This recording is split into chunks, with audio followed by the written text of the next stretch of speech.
Good morning, everyone. Welcome to TeleShadowing. We are recording this session and live streaming it to YouTube.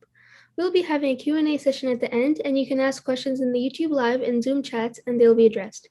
I'm honored to introduce our mentor for today, Dr. Sarwat Umer. Dr. Umer is board certified in internal medicine, pediatrics, and rheumatology. Dr. Umer currently serves as Pediatric Rheumatology Clinic Director at Louisiana State University's Center of Excellence for Arthritis and Rheumatology. Dr. Umer is also very active in resident, fellow, and student education and currently serves as Associate Program Director for Rheumatology Fellowships. Dr. Umer is the recipient of the inaugural Alice Coleman Endowed Professorship in Pediatric Rheumatology. She has also earned the Dr. Alan A. Copping Award for Excellence due to her passion for teaching. She has numerous research interests and is involved in ongoing clinical research trials in the field of rheumatology. I would now like to request Dr. Umer to start today's session. Thank you. Hello, everybody. I am so honored to be part of this program. I'm going to start.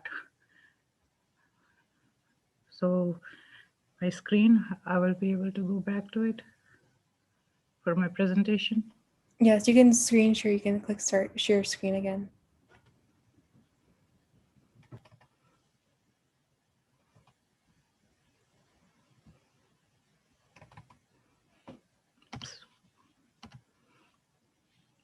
Okay, so thank you for having me. And my name is Sarwat Umer. I'm one of a med-ped rheumatologist. I work in Shreveport, Louisiana. And I'm so honored to participate in this great program because my hope is with this lecture, I'll be able to inspire the young generation to think about joining the field of rheumatology. I graduated from King Edward Medical University, Lahore, Pakistan. I came to United States in 2002. Back home, I did a couple of years of training in OBGYN. When I came here, my interest was to work in pediatrics or medicine. And I was told that there is an opportunity in the form of med-ped residency, and I explored into that, and I loved the idea that I could be an internist and a pediatrician both. It's a 4-year residency program. You have the same level of autonomy as upper level medicine resident and a peds resident, and the training is wonderful. So I decided I'm going to do med-ped residency. I applied for that, and I got matched at LSU Shreveport. And this is a tertiary care center with all fellowships. So the weather is very close to my home country. So I was very fortunate to be able to participate in different electives, core elective during my residency. And the first elective that I got was rheumatology. It was interesting to me that as rheumatologists, we see so many conditions that as an intern, as a resident and medical student, we do not know what kind of diverse manifestation or conditions or multisystemic disease rheumatologists see. So after doing my elective, I realized this is my love. This is where I belong. I did many electives after that and decided, no, I'm just going to settle on doing rheumatology. I end up deciding to do a fellowship in my own program in adult rheumatology. We have a very busy clinical program from 2008 to 2010. I also wanted to, after finishing the adult rheumatology fellowship, do further training in pediatric rheumatology. So pediatric fellowships are all 3 years. With 2 years of dedicated research. When I finished 6 years of my training, I was debating to do further training in peds room because there are right now 9 states without a pediatric rheumatologist. So I saw very sick patients during my fellowship, pediatric patients who were admitted in the hospital, and some of them unfortunately had a bad outcome. That made me realize I should do further training in pediatric rheumatology too. So I went and worked in UT Southwestern and Children's Hospital Scottish Rite, and was fortunate to do work with them and learn from my great mentors. And I finished clinical training from there. And after that, I came back to Shreveport, Louisiana. And since then, I've been seeing pediatric patient in rheumatology clinic. I've been seeing adult patient in rheumatology clinic. So today, I wanted to give a scope of what we see in our clinics, and I get to know a lot of community friends whose kid want to pursue medicine, and they would like to shadow me.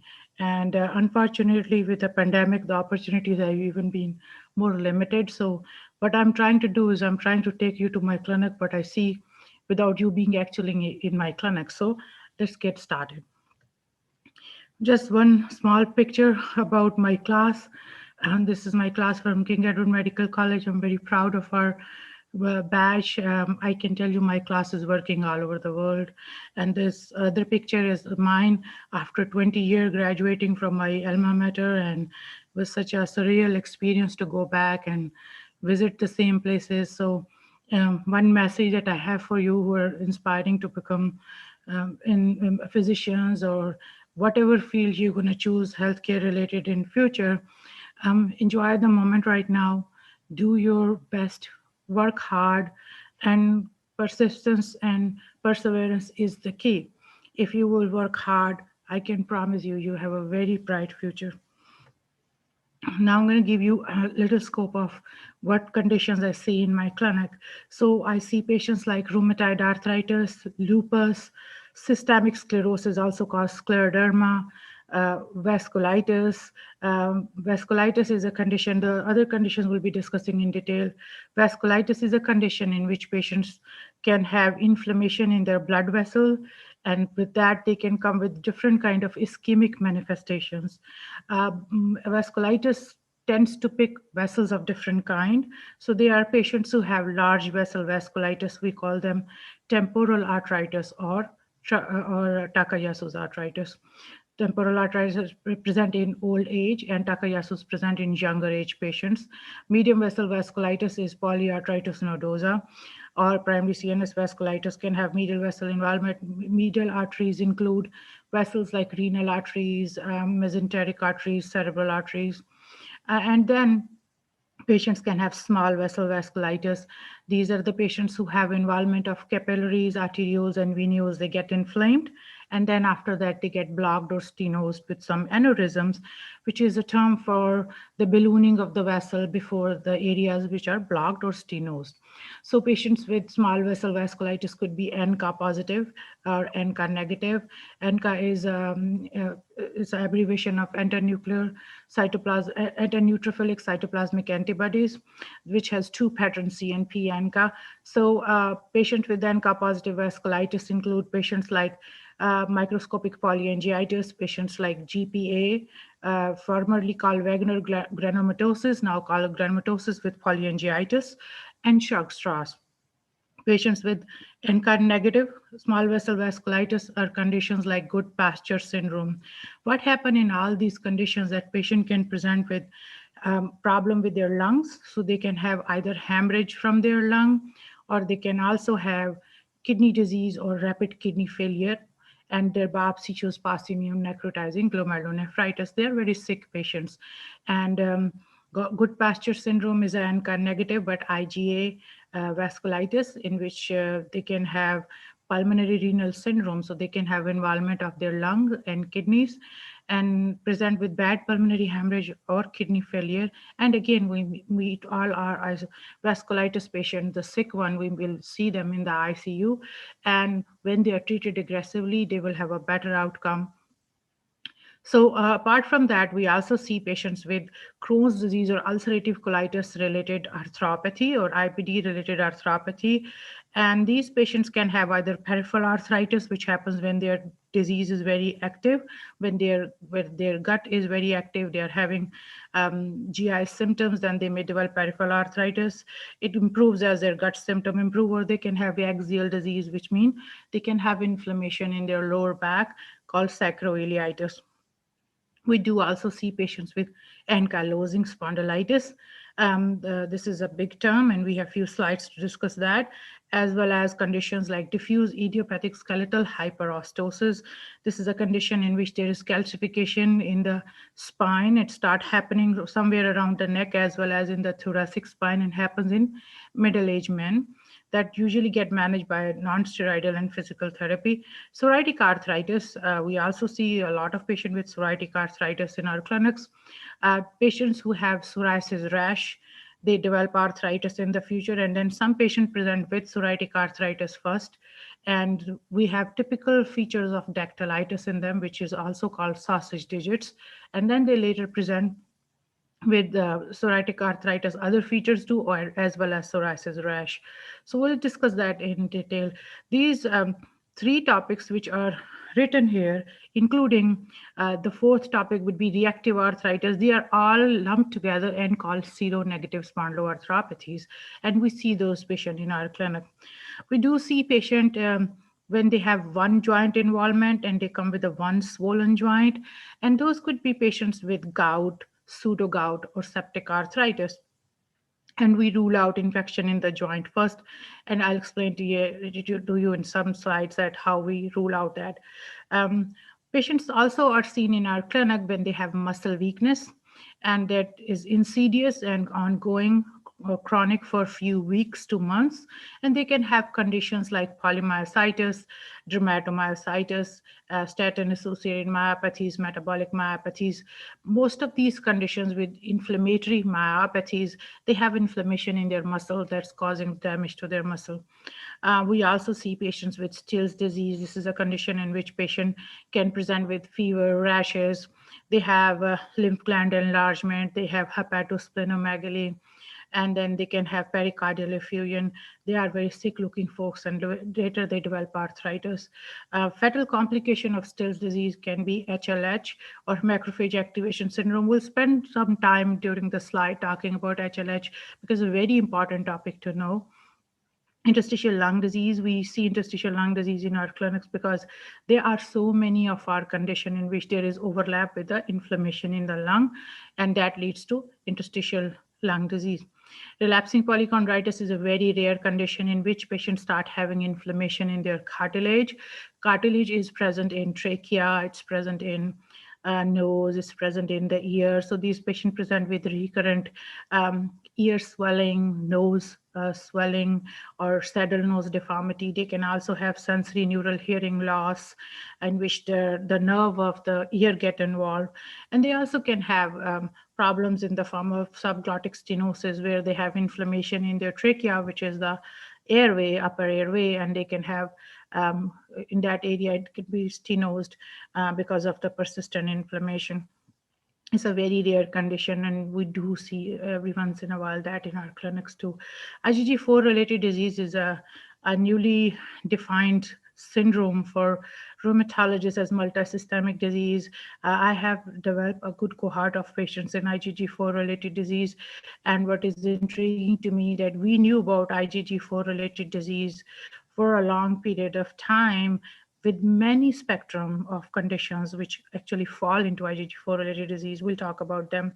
Periodic fever syndrome. So I do see periodic fever syndrome patients much more in the pediatric world than the adult world in rheumatology.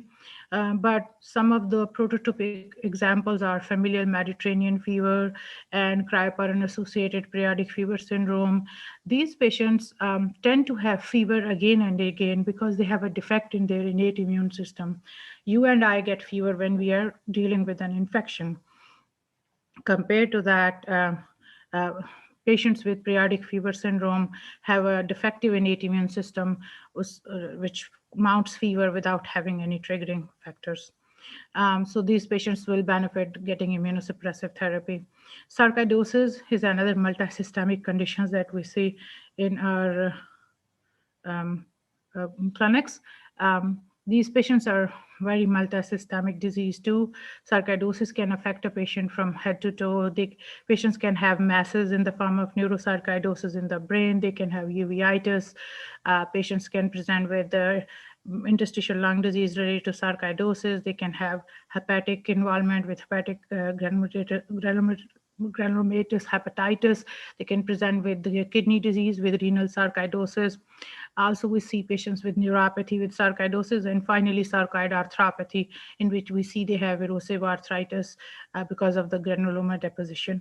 So rheumatologist, as a misnomer, if people think that sarcoidosis is only seen by rheumatology, by arthropathy, no, we manage a multisystemic disease, and these patients need treatment. uveitis and orbital pseudotumor is a lot of eye manifestations that are unique in rheumatology conditions we see. So uveitis tend to happen much more with the seronegative spondyloarthropathies. We talked about IBD-related arthropathy, ankylosing spondylitis, and psoriatic arthritis. These patients tend to get uveitis. Orbital pseudotumor, on the other side, you can see in conditions like IgG4-related disease. Lastly, a very rare condition called Residarfman Disease. This is a condition in which patients start developing masses anywhere in their body, and they have excess of histiocytes, which is causing the disease. Can you guys hear me well?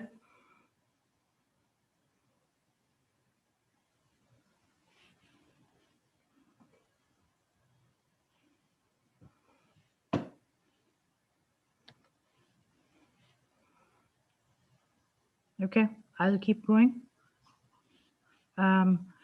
Establishing the correct diagnosis. When we start seeing the patient and we start thinking of what kind of condition they may have, the first thing we try to do is we try to get a history from the patient and try to get the how many joints are involved. Patient tells you that they have one joint swollen or more than one joint swollen.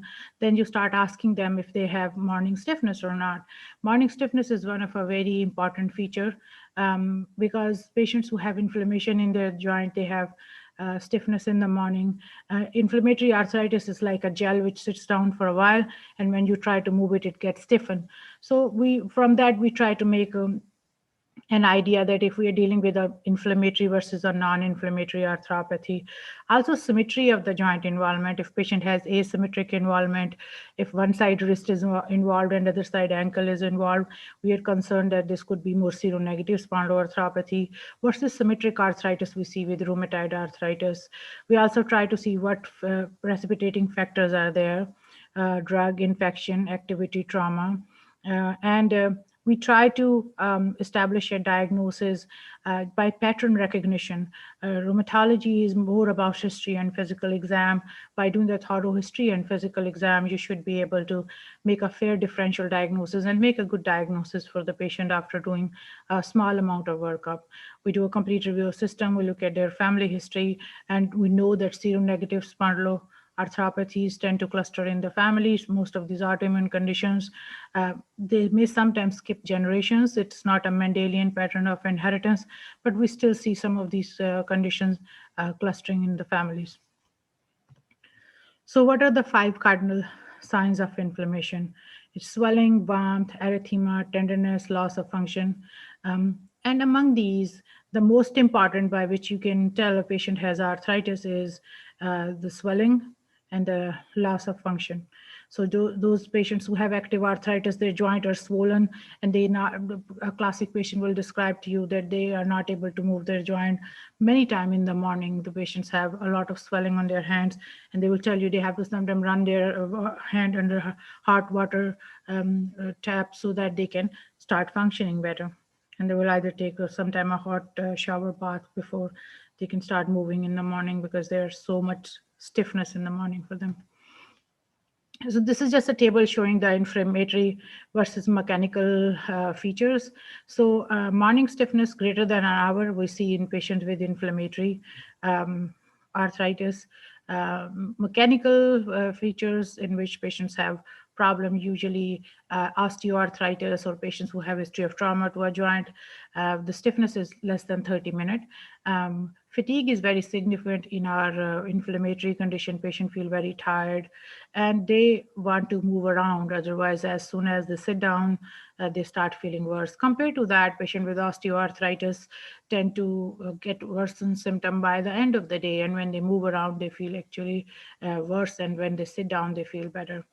Systemic involvement. So we may find systemic features with fever, rashes, and other organ manifestation in patient with inflammatory arthropathies, but not in osteoarthritis. Also, if you give steroid to patients who have inflammatory arthritis, they will feel better. They will feel relief compared to osteoarthritis, where steroids are not going to give that much of a relief to the patient or significant relief to the patient. So this is just a table showing how we classify arthropathies. So non-inflammatory arthropathy, the most common is primary osteoarthritis. So all of us will get some degree of osteoarthritis as we grow older. But secondary osteoarthritis can happen as the end result of all inflammatory arthropathies, which are listed here: rheumatoid arthritis, seronegative spondyloarthropathies. And if there is repetitive trauma with crystalline arthropathy like gout or pseudo gout, sometimes non-inflammatory arthropathies are conditions like metabolic myopathies, like in which there is deposition of homogenesic acid in the cartilage and bone in patients with L-captonuria. Neuropathic arthropathies sometimes would be patients who have diabetes and they have loss of sensation in their feet. And long-standing diabetes patient can have neuropathy, and repetitive trauma to their joint cause damage, and that's the neuropathic arthritis. A few words on osteoarthritis. So osteoarthritis is degenerative joint disease. It's characterized by asymmetric joint space narrowing, joint hypertrophy, and new bone formation. It affects 12% of US population between age 25 to 75. 80% of individuals over age of 75 have some radiographic evidence of osteoarthritis. So these are some pictures of, I'm sure you have seen people in their 60s, 70s, sometimes 80s with these kind of nodes on their joints. And these are bony enlargements. They have the Hubbard nodes and they have Bouchard nodes. Hubbard nodes are near the DIP, near the nails, and Bouchard nodes are on the PIP, as you can see here. These are the Hubbard nodes, and sorry, and these are the Bouchard nodes. So this picture I put here is to show you that osteoarthritis have a very extreme variant too, which is called erosive osteoarthritis. In these patients tend to get mild swelling with osteoarthritis. It could be in their PIPs or it could be in their DIP, and then it start leading to bony hypertrophy. This is one of a patient with advanced erosive osteoarthritis. You're seeing damage to the areas in the PIPs here, here, here, here, and here, and fingers are S-shaped. This is what you see in patients with erosive osteoarthritis. These patients we tend to manage with a little bit more treatment, not only non-steroidal, but DMARD, which are the disease-modifying anti-rheumatic drugs. Those medicines we classically use for patients with inflammatory arthritis like psoriatic arthritis, rheumatoid arthritis, but in erosive OA we sometimes use it too, because you can see how much deformities are there on the joint. I want you to pay attention that how the fingers are making a little vague pattern of S. This is how it start looking like. And when you get radiograph on these patients, their hands have this galvic deformity or the sawtooth deformity. That's very classic. And I want you to pay attention that these patients PIP and DIP are involved. You notice the PIP is involved here and DIP also. And MCPs, which are the metacarpopharyngeal joint, they are spared. This is in contrast to RA, where we see that these areas get involved and patients will have changes there, damage there, and erosion there. So this is an erosive OA patient. This shows gullwing, which is like a seagull appearance that you're seeing because of the narrowing. Now I'm switching gear to rheumatoid arthritis. For rheumatoid arthritis, this is one of the most common inflammatory arthropathy in the world, and it affects 1 to 2% of population worldwide, and also affect U.S. population, 1% of US population. It's a chronic systemic autoimmune disease of unknown etiology. Here it's a female predominant disease. We see a lot of middle-aged patients with rheumatoid arthritis, and in them smoking appears to be associated with the development and worsening of the disease. So these are the hands of a patient with rheumatoid arthritis. I just wanted to show you how chronically this disease can affect people, and you can see the swollen knuckle. They are here and here. And I proudly feel at this point that we have made a big advance in world of rheumatology for rheumatoid arthritis, because rheumatologists of my age, which are called post-biologic era rheumatologists, we do not see hands like that in RA. We treat patient very early, aggressively. So if I put my hand beside a RA patient hand and ask who has rheumatoid arthritis, most of the time people will not be able to tell. This was not the case when we didn't have the biologic medications, and we're going to discuss about them in next coming slides. So rheumatoid arthritis patients have a morning stiffness of 1 hour. They have arthritis of 3 or more joints, arthritis of hand joints, and symmetric arthritis. These are the famous 1987 RA criteria. We do not see rheumatoid nodule and serum rheumatoid factor and radiographic changes as the diagnostic criteria, because rheumatoid nodule and radiographic changes do not develop in these patients till later in the disease. When you see a chronic RA patient, you will find sometimes they have nodules on their elbows, on their hands, but that does not happen in the beginning of the disease. So we want to make diagnosis early. So the first 4 symptoms that you're seeing there and the clinical signs, you will see that in the patient in the first 6 weeks of their disease. We know that in these conditions, these symptoms are going on for months before we see the patient, but these features should be present for more than 6 weeks before you make a diagnosis. So 4 out of 7 criteria are there, then you can make a diagnosis, and the first 4 criteria are more important. Serum rheumatoid factor, which is a test we check for rheumatoid arthritis, it can be positive and high positive. The reason it's not part of criteria because rheumatoid factor can be positive with sometimes infections, false positive results can happen, and some overlap conditions too. This is just a table showing you that rheumatoid arthritis is just not rheumatoid arthritis. It's a very multisystemic disease. So patients who have rheumatoid arthritis with long-standing disease, or the one who are not treated aggressively, they may present with many problems. Rheumatoid nodules can be there. They can have episcleritis or scleritis. These are the problems in which there is redness in the eye. The white part of the eye could become very red and inflamed. They can also have Sicca symptom, which is a condition in which they have dry eye and dry mouth. That's secondary Sjogren syndrome that can happen to RA patients. They can have sometimes conditions like Felty syndrome with pancytopenia and splenomegaly. Heart disease is getting lower nowadays with rheumatoid arthritis patient, and why?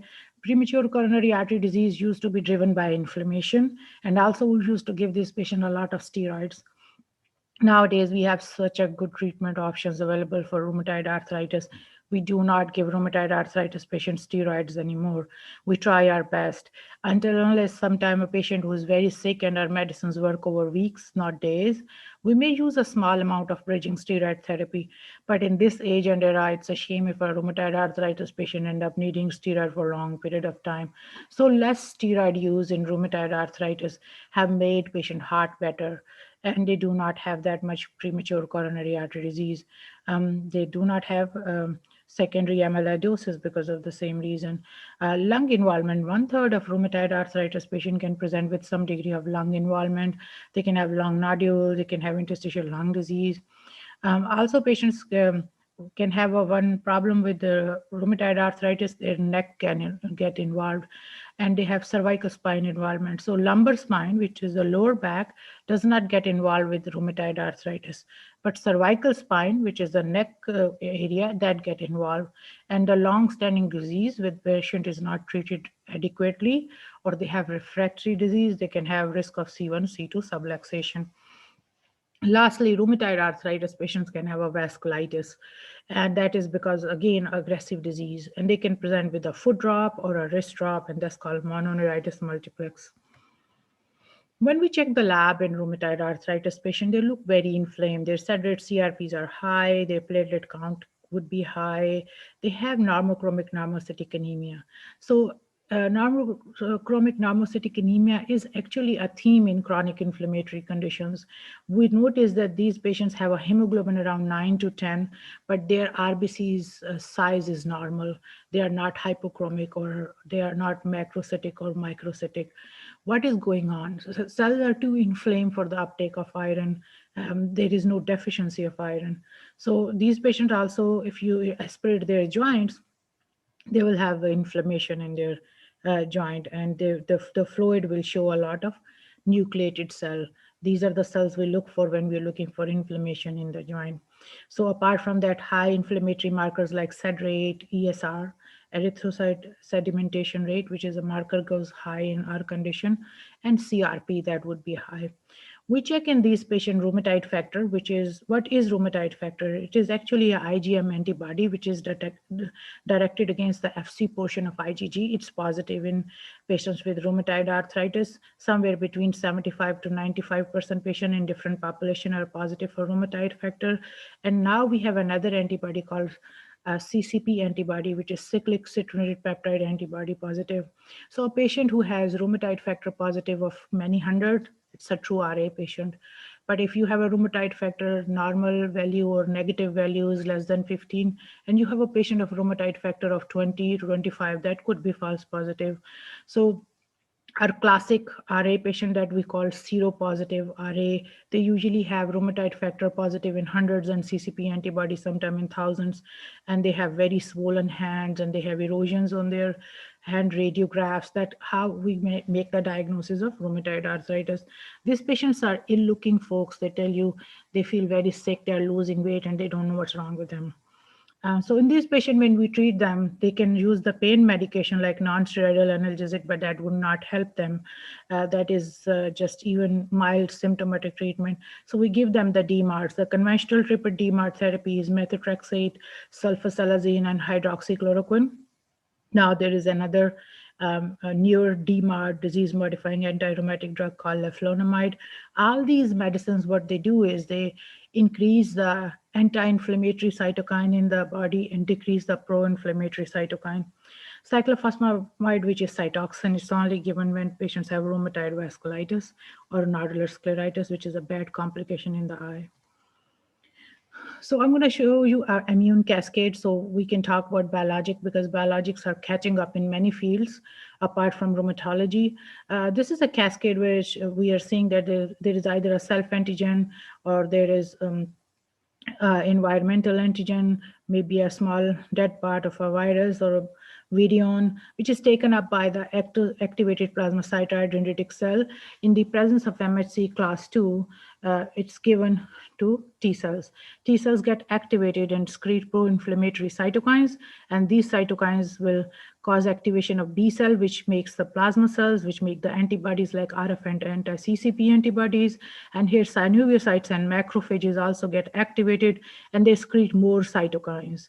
So these cytokines that we are seeing, the one that we are worried about are in the form of TNF, which is tumor necrosis factor, and interleukin 6. All of these cytokines, no, I didn't move it. All of these cytokines can cause a lot of inflammation in the joint. So now we have come with the dedicated biologic therapies. These are monoclonal antibodies. Most of them, they are made with a recombinant technique, and they seem to help these patients the best, and patients get into remission, which means they get into full control of the disease. So this nomenclature I wanted to present to you to make you realize that how these antibodies are being made. It has proteins in it, and it has sometimes foreign proteins in it. Some of these proteins are like mouse protein. So you see the biologic, which will have a full mouse protein. This one you cannot give to any patient because it will cause anaphylaxis. The body will recognize this is not my protein. But then we started developing more and more techniques, and the best one that we can come up for a patient is when they have this a fully humanized monoclonal antibody, which is called U. So those medications would be the one which have less immunogenicity compared to some of them which have Z, Zu or Zizu. These are humanized monoclonal antibodies. So there is some degree of, in them, there is a little bit of foreign protein. So in our practice, the medicines that we like to use, which are the best one, they end with MUMAB. MUMAB means fully humanized monoclonal antibody. So for rheumatoid arthritis, after starting them on a DMARD, early aggressive therapy is used. We say pyramid of rheumatoid arthritis treatment is inverted. We used to start with one DMARD, add second DMARD, then the third DMARD, and patient was still miserable and will add steroid, they will still have arthritis. This was when we didn't have biologics available. For the last 2 decades, we have now the excellent biologic therapy. So most of the patient after starting one DMARD will put them on TNF inhibitor. The most common being used are the fully humanized monoclonal antibodies like adalimumab or Humira. We also use golimumab, certolizumab, Cimzia, Simponi, Humira, and sometimes we use etanercept as the name depicts. Ercept, it works on the TNF receptor, that is Enbrel.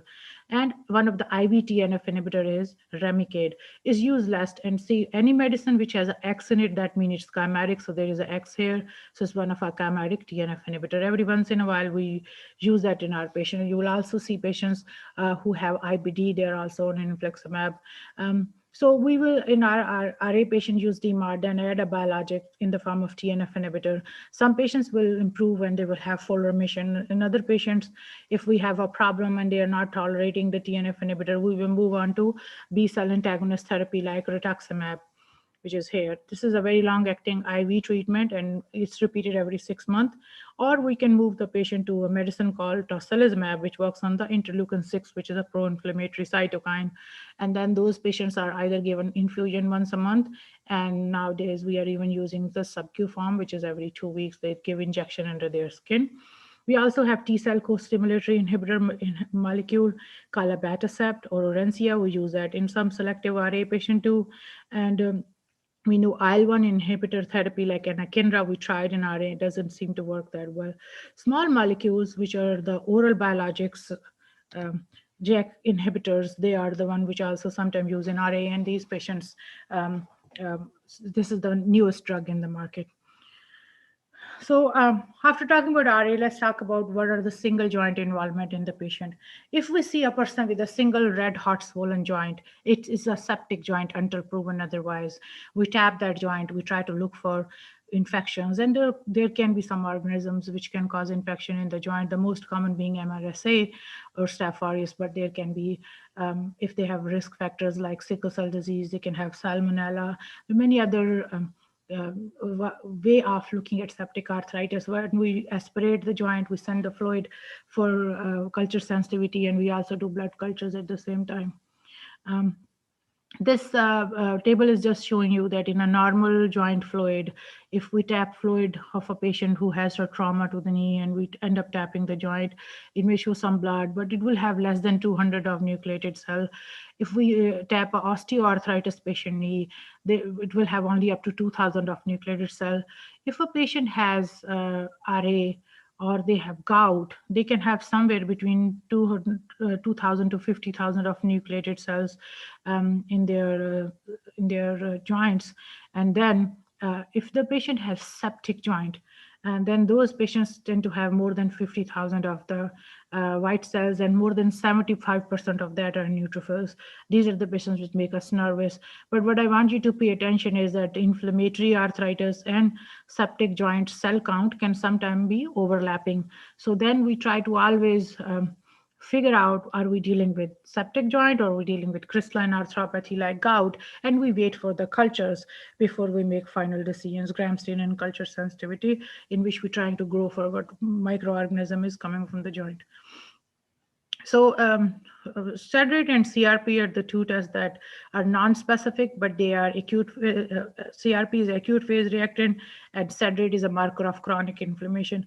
Most of the rheumatology condition, we're going to see that SED rate is high. And in some conditions, CRP is high too. I'll give you example. Rheumatoid arthritis, SED rate, and CRP both are always high when patient come with active disease. In comparison to that, lupus patient may tend to have more SED rate high than CRP, and it can be in hundreds. So if you see a SED rate very high, that means either patient has an infection. Infections can raise SED rate, but the infections usually don't hover on for weeks to months, and with few exceptions like tuberculosis, and some infections could be that chronic, but most of them are not. And bacterial infections definitely are not. And then patients who have malignancy or cancer, they can have high SAD rate. But many of conditions that rheumatologists see, we have a high SAD rate. So we see somebody with a high SAD rate, we will encourage to check it in next 1 to 3 months to see if it's going down or up. For a single swollen joint, if you tap it, you will find either evidence of infection, or you can find the crystals of gout or pseudo gout. Pseudo gout is a condition in which patients have crystals of CPPD, calcium pyrophosphate hydrate disease, and these patients are dehydrated disease. These patients usually have either hypothyroidism, hyperparathyroidism, or they can have hemochromatosis. So pseudo gout patients are usually younger. Many times they are females and they have a knee or a wrist swelling. Gout, on the other side, happens more to middle-aged men. It is less common in premenopausal females. In gout patients, usually you will find that they have risk factors in the form of either kidney disease, they may be on dialysis, or they may be drinking alcohol, or they may be on medications which cause hyperuricemia like thiazide diuretics. Another reason of gout can be sometimes the patients who have history of hemolysis or high skin turnover like psoriasis.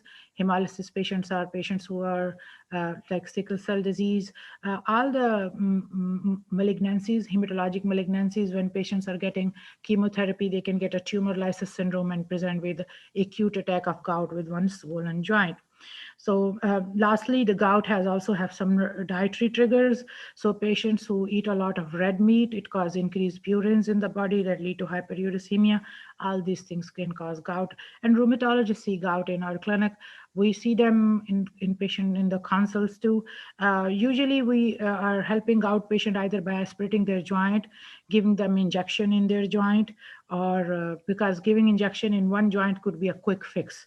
And when patients come with a gout attacks usually are self-limited, do not go below after 2 or 3, beyond 2 to 3 weeks. But in some patients, the gout attack is so painful that they would want to get a quick relief. So we'll give them intra-articular steroid injection to get them better. So this pictures of gout here, podagra-like attack, which happens somewhere between 75% of gout patient in the first time. And it usually the big toe gets swollen, is called podagra, and you can see how red the big toe is. And we aspirate that joint, we look for gout crystal, and we inject with steroid. Patients sometimes in so much pain they can't walk on this joint. Tophaceous gout. Sometimes patients who have had gout for long period of time with high uric acid, it start depositing in the form of nodules, and it can cause a lot of damage to the joint. So chronic tophaceous gout patients are also managed by rheumatologists. We put them on medications like xanthine oxidase inhibitor. There are some old medicines, time trusted, like allopurinol, but there are some new ones like febuxostat or Uloric, and these patients' joints all improve and their nodules resolve when we put them on right medication. Spondyloarthropathy. So these are the patients who have asymmetric arthritis. They have back involvement, they have low back pain. They are usually younger patients. And sacroiliac joint is a joint which is the area where the hip joint attached to the backbone. Those areas can be inflamed. These patients can have different kind of skin manifestation and eye inflammation. So one of the classic example of that is ankylosing spondylitis. These are usually Caucasian men in their age 20s when they start with the symptom, and by old age their spine is fused. It's called bamboo spine too. They can have interior uveitis as part of their disease. They can have apical fibrosis in their lung if you do chest radiograph. These patients can have a very bad mobility of the spine. When they fuse, they cannot look up, they cannot look at the blind spot, so they can't drive. They are at risk of spine fracture, dislocation, and quad equina syndrome. So this is the picture just showing that how the SI joints are inflamed in a patient here. These joints are inflamed, and here they are fused, they are gone. And these are bridging osteophytes, which are called syndesmophytes, and that's leading to a spine called bamboo spine. It looks like a bamboo. And then, sorry, this is how the patient look like. This is a patient, chronic patient with ankylosing spondylitis. We make them stand against the wall and look for wall to occiput ratio. You can see this patient cannot extend his back at all and neck. And this is all sequelae of ankylosing spondylitis. Patients with ankylosing spondylitis should be started on biologic very early on, because with best of the therapy, we just delay the progression of disease. It's a very aggressive disease in men. Ankspond also happen in female, but the disease is milder. ANA positive. So we check you will hear lifetime if you're seeing patient with autoimmune problem or you're concerned this could be a rheumatology condition. Let's check ANA. It's anti-nuclear antibody. It can be positive and false positive. We have, if we check ANA in all of us, some of us may come back positive. So as age advances, the ANA can become more positive. We look at patient serum and we take control serum and we look for anti-nuclear antibody and we keep checking it till the last tube turn negative. So the highest titer of ANA we can report is greater than 1 into 2560. That makes people nervous, and that should make everybody nervous because that means high autoimmunity. Positive ANA can be present in non-rheumatic conditions too, like Hashimoto's thyroiditis, which is very common in females, it's an endocrine problem, or myasthenia gravis, which is a neurology problem. But classic features of ANA positivity, or when we start thinking of a positive ANA patient in rheumatology, comes from lupus. So lupus is a very multisystemic disease. Is a condition where patients have immune complex deposition from head to toe, and they can have many manifestations. In the region I practice, I've seen a lot of sick African American patients with lupus. And while my training in Texas, I also found a whole lot of Hispanic patients who had very bad disease. Lupus can happen in every ethnicity, but it seems to affect the patient of color much more significantly with a lot of morbidity. These patients have this criteria: either they have serositis, they have effusions, pleural pericardial effusions, peritoneal effusions, they can have painless oral ulcers on their palate, they can have arthritis, which comes in the form of flare, comes and goes. They have a photosensitive rash. They usually have a butterfly-like rash on their cheeks as well as on their nose. They can have blood dyscrasia, so they can present with anemia, thrombocytopenia, or low white count or leukopenia. They can have kidney disease and involvement of kidneys, which is classified as class 1, 2, 3, up to class 6 lupus nephritis. Class 3 and 4 lupus nephritis are focal and proliferative lupus nephritis, which is the bad kind of disease. Those patients go into renal failure if they are not treated with IV immunosuppression and can sometimes end up on dialysis. ANA, we already talked about. Immunologic disorder, these patients are anti-DNA, anti-Smith antibody, or phospholipid antibody positive. That's part of lupus criteria. Neurologic disorder, they can present with seizure or psychosis. Malar rash, which is the butterfly rash. Apart from that, there are other photosensitive rashes that lupus patient can develop, and discoid rash, which is the circular rash they have on their head and neck distribution. So 4 out of 11 these criteria must be observed by a physician before you make the diagnosis of lupus. They are sick-looking folks. So these are some pictures of the butterfly rash of lupus, the palatal ulcers. So there's the butterfly rash, there's the palatal ulcer, there is the discoid rash. This is scarring and permanent hair loss, and these patients may lose hair. We have discoid lupus patients who have virtually gone bald because of that. And then this is the Jacquot's arthropathy. This is the ulnar deviation of the hand of lupus, where you see the fingers are turned. This is you can see the same kind of ulnar deviation with RA, as I showed you pictures of rheumatoid arthritis. But the difference is rheumatoid arthritis ulnar deviation you can not correct when you try to straighten those fingers. In lupus you can, and this happens to usually long-standing lupus patient. So these are again the details of all those criteria that we discussed. And just for you to know that lupus is a condition which can affect younger females, and a lot of patients present with big organ manifestations, and 1/3 of my adult lupus patients have kidney involvement, and more than 50% of my pediatric lupus patients have kidney involvement. That can be rather challenging. So kidney involvement and brain involvement is poor prognosis. We have to treat those patients very aggressively. When you suspect lupus, mostly when a young female presents with fever and rash, fever and cytopenia, fever and chest pain, shortness of breath, they can have a big pericardial effusion, renal failure, fever, headache, vomiting, arthralgia, myalgia, and cytopenia. They look like they're infected, but they have aseptic meningitis. They can present sometimes with shortness of breath, hemoptysis, they're coughing up blood, and they have pulmonary hemorrhage. Those patients are very sick. So we should keep lupus in a differential when we see conditions like that. This is just a table from an old patient of lupus of mine who presented with low platelet count, low white count, and low hemoglobin hematocrit. And as I gave her pulse steroid, IV steroid, you guys can notice that how her numbers have nicely come up within the same month in November 2008. So kidney disease, we'll try to look for if they have proteinuria, persistent proteinuria, more than ½ gram per day, or they have cellular cast, or they have RBCs and WBCs in the urine. We culture the urine first because infected urine can sometimes look like lupus nephritis.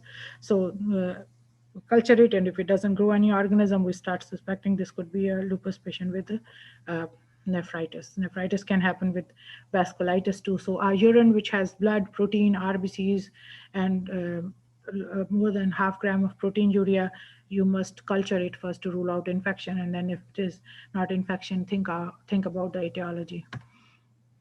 So 3 and 4 is the bad kind of lupus nephritis. 4 is called full house. Class 4 lupus nephritis, they are people who need to be treated more aggressively. SLE can cause pulmonary hemorrhage, and also you can see sometimes patient with foot drop or wrist drop. Phospholipid antibodies, these are the antibodies which make people prone to clotting. And these are patients, young people who can present with stroke, arterial thrombi. They can present with recurrent DVT, which means that they have clots in their veins, which can sometimes go in the lung, called pulmonary embolism. And they can sometimes have vasculopathy, which means they have some of the areas of their small blood vessels, they get clotting easily because of phospholipid antibodies, so they can have non-healing ulcers. Also, patients who are phospholipid antibody syndrome, they are more prone to developing pregnancy morbidity, and they can have pregnancy losses. That happens because there's clotting between the uteroplacental circulation. So we check these, there are the things we are looking for is lupus anticoagulant, and then the 3 antibodies in the phospholipid antibody panel. These are phosphatidylserine, beta-2 glycoprotein, and cardiolipin, and IgG and IgM are part of the diagnostic criteria. So phospholipid antibodies can be present secondary to lupus, or patients can have a primary APL, and when they clot with that, then it's called APLS, phospholipid antibody syndrome. How are these patients managed? These patients are managed usually in the form of okay, I was told that I have good time, so I'm happy because I have to cover a lot. So phospholipid antibody syndrome patients can present with stroke, with heart disease and heart attack. So if you see a young person with unexplained risk factors to have heart attack, must check for phospholipid antibody. Unprovoked DVT. But what does that mean? They have the clots in their vein and they don't know what caused it. These are the patients who are phospholipid antibody syndrome. Libman Sac Endocarditis. This picture is of Libman Sac Endocarditis. They get sterile vegetations. They get clot on their mitral or aortic valve in the heart. And on the echo, we can see that. And when we biopsy it, it shows fibrinous exudate. That's called Libman Sac Endocarditis. That's part of phospholipid antibody syndrome. These patients can have livedo reticularis, which is kind of splotchy skin. And that happens because they have, again, clotting in the microcirculation. They can also have recurrent fetal loss. And these patients usually in the first or second trimester, mostly in the second trimester, they will lose the pregnancy. And in their third trimester of pregnancy, they present with bad pregnancy-induced hypertension. And that's happening again because of there is clotting in the uteroplacental circulation. They can also have modest kind of thrombocytopenia. And that means their platelet count can be low and they are modestly low. A normal platelet count should be above 250, more than 150 to 250. And this patient is 1,000. They can have less than 150,000 platelet count, maybe like 120, 130. This is different than ITP, which is a condition where patients have idiothrombocytopenic purpura, where the platelet count can go up to 5 or 10,000. APL usually doesn't cause that. So what are the implications of people who have APLS? These people need to stay on anticoagulation. Otherwise, they have such risk of having these kind of clotting everywhere. If they want to get pregnant, they may need to be maintained on Fragmin, which is a long-acting heparin for throughout the pregnancy. So these are all risk factors. One word of caution, livedo reticularis, which is lacy pattern on the skin, sometimes can be normal in young children or people who are very fair skinned, and with cold exposure you can see livedo reticularis. So what I'm talking about is acquired livedo reticularis, the one which when I see a patient with livedo, I ask them, do you have this lacy pattern on your skin always? And if they say it's been like that, then I'm not worried. But if it is new, then it could be pathologic. So how do you manage patient with APLS? So you will give them aspirin, and you will give them, if they're in pregnancy time, they will give them low molecular weight heparin and monitor them as a high risk pregnancy. If they have a history of DVT or venous thrombosis, we will give them Coumadin and with INR of 2 to 3. Recurrent DVT or arterial thrombi, we will even maintain this INR, which is a test to monitor the thickness of blood. So we'll even make them more than 3.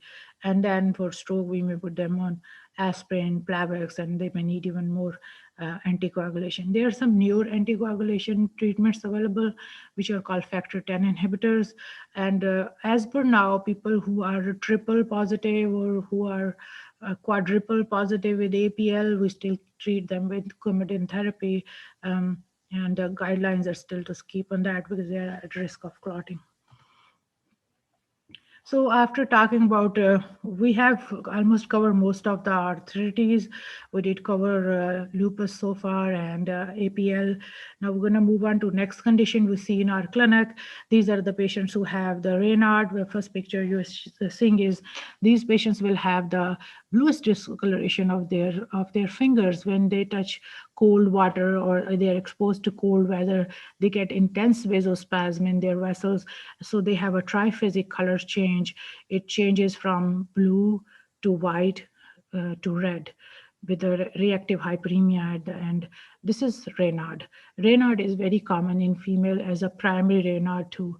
But if a patient has Raynaud, that they have such bad looking fingers, and they can show you pictures and it looks like blood supply is cut after their fingers, or they start getting digital ulcer as you're seeing here, that's called pathologic Raynaud.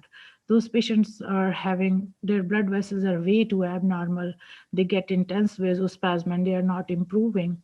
These patients also can have thickening of their skin, and their skin start getting tight and shiny. If we even make our own skin tight on the finger, they start become little taut and shiny. So these patients with a very shiny and taut fingers have sclerodactyly. Dactyly is the word for the digits, and sclero mean hard. So they have like hard skin on the digits. And when you look at the radiograph on this patient, what you're noticing is their bones are eaten up. This is called Acro Osteolysis. Acro is the term for periphery, for the extremities like arms, legs, and osteo, bone. Lysis mean it's causing lysis to that. So this is Acro Osteolysis. So if you see a patient with Raynaud, which is pathologic with digital ulcers, you see them, they have sclerodactyly, and then they have this Acro Osteolysis. You're dealing with scleroderma. Scleroderma is also another very rare condition, but not rare in rheumatology clinic. These patients usually present with inappropriate scar tissue formation, fibrosis throughout the entire body, including skin, arteries, kidney, GI tract, lung, heart, and that leads to significant organ dysfunction. Sclero means hard, derma means skin. Now, scleroderma has 3 subtypes. Localized scleroderma is actually a very local problem. It's a local problem to the skin.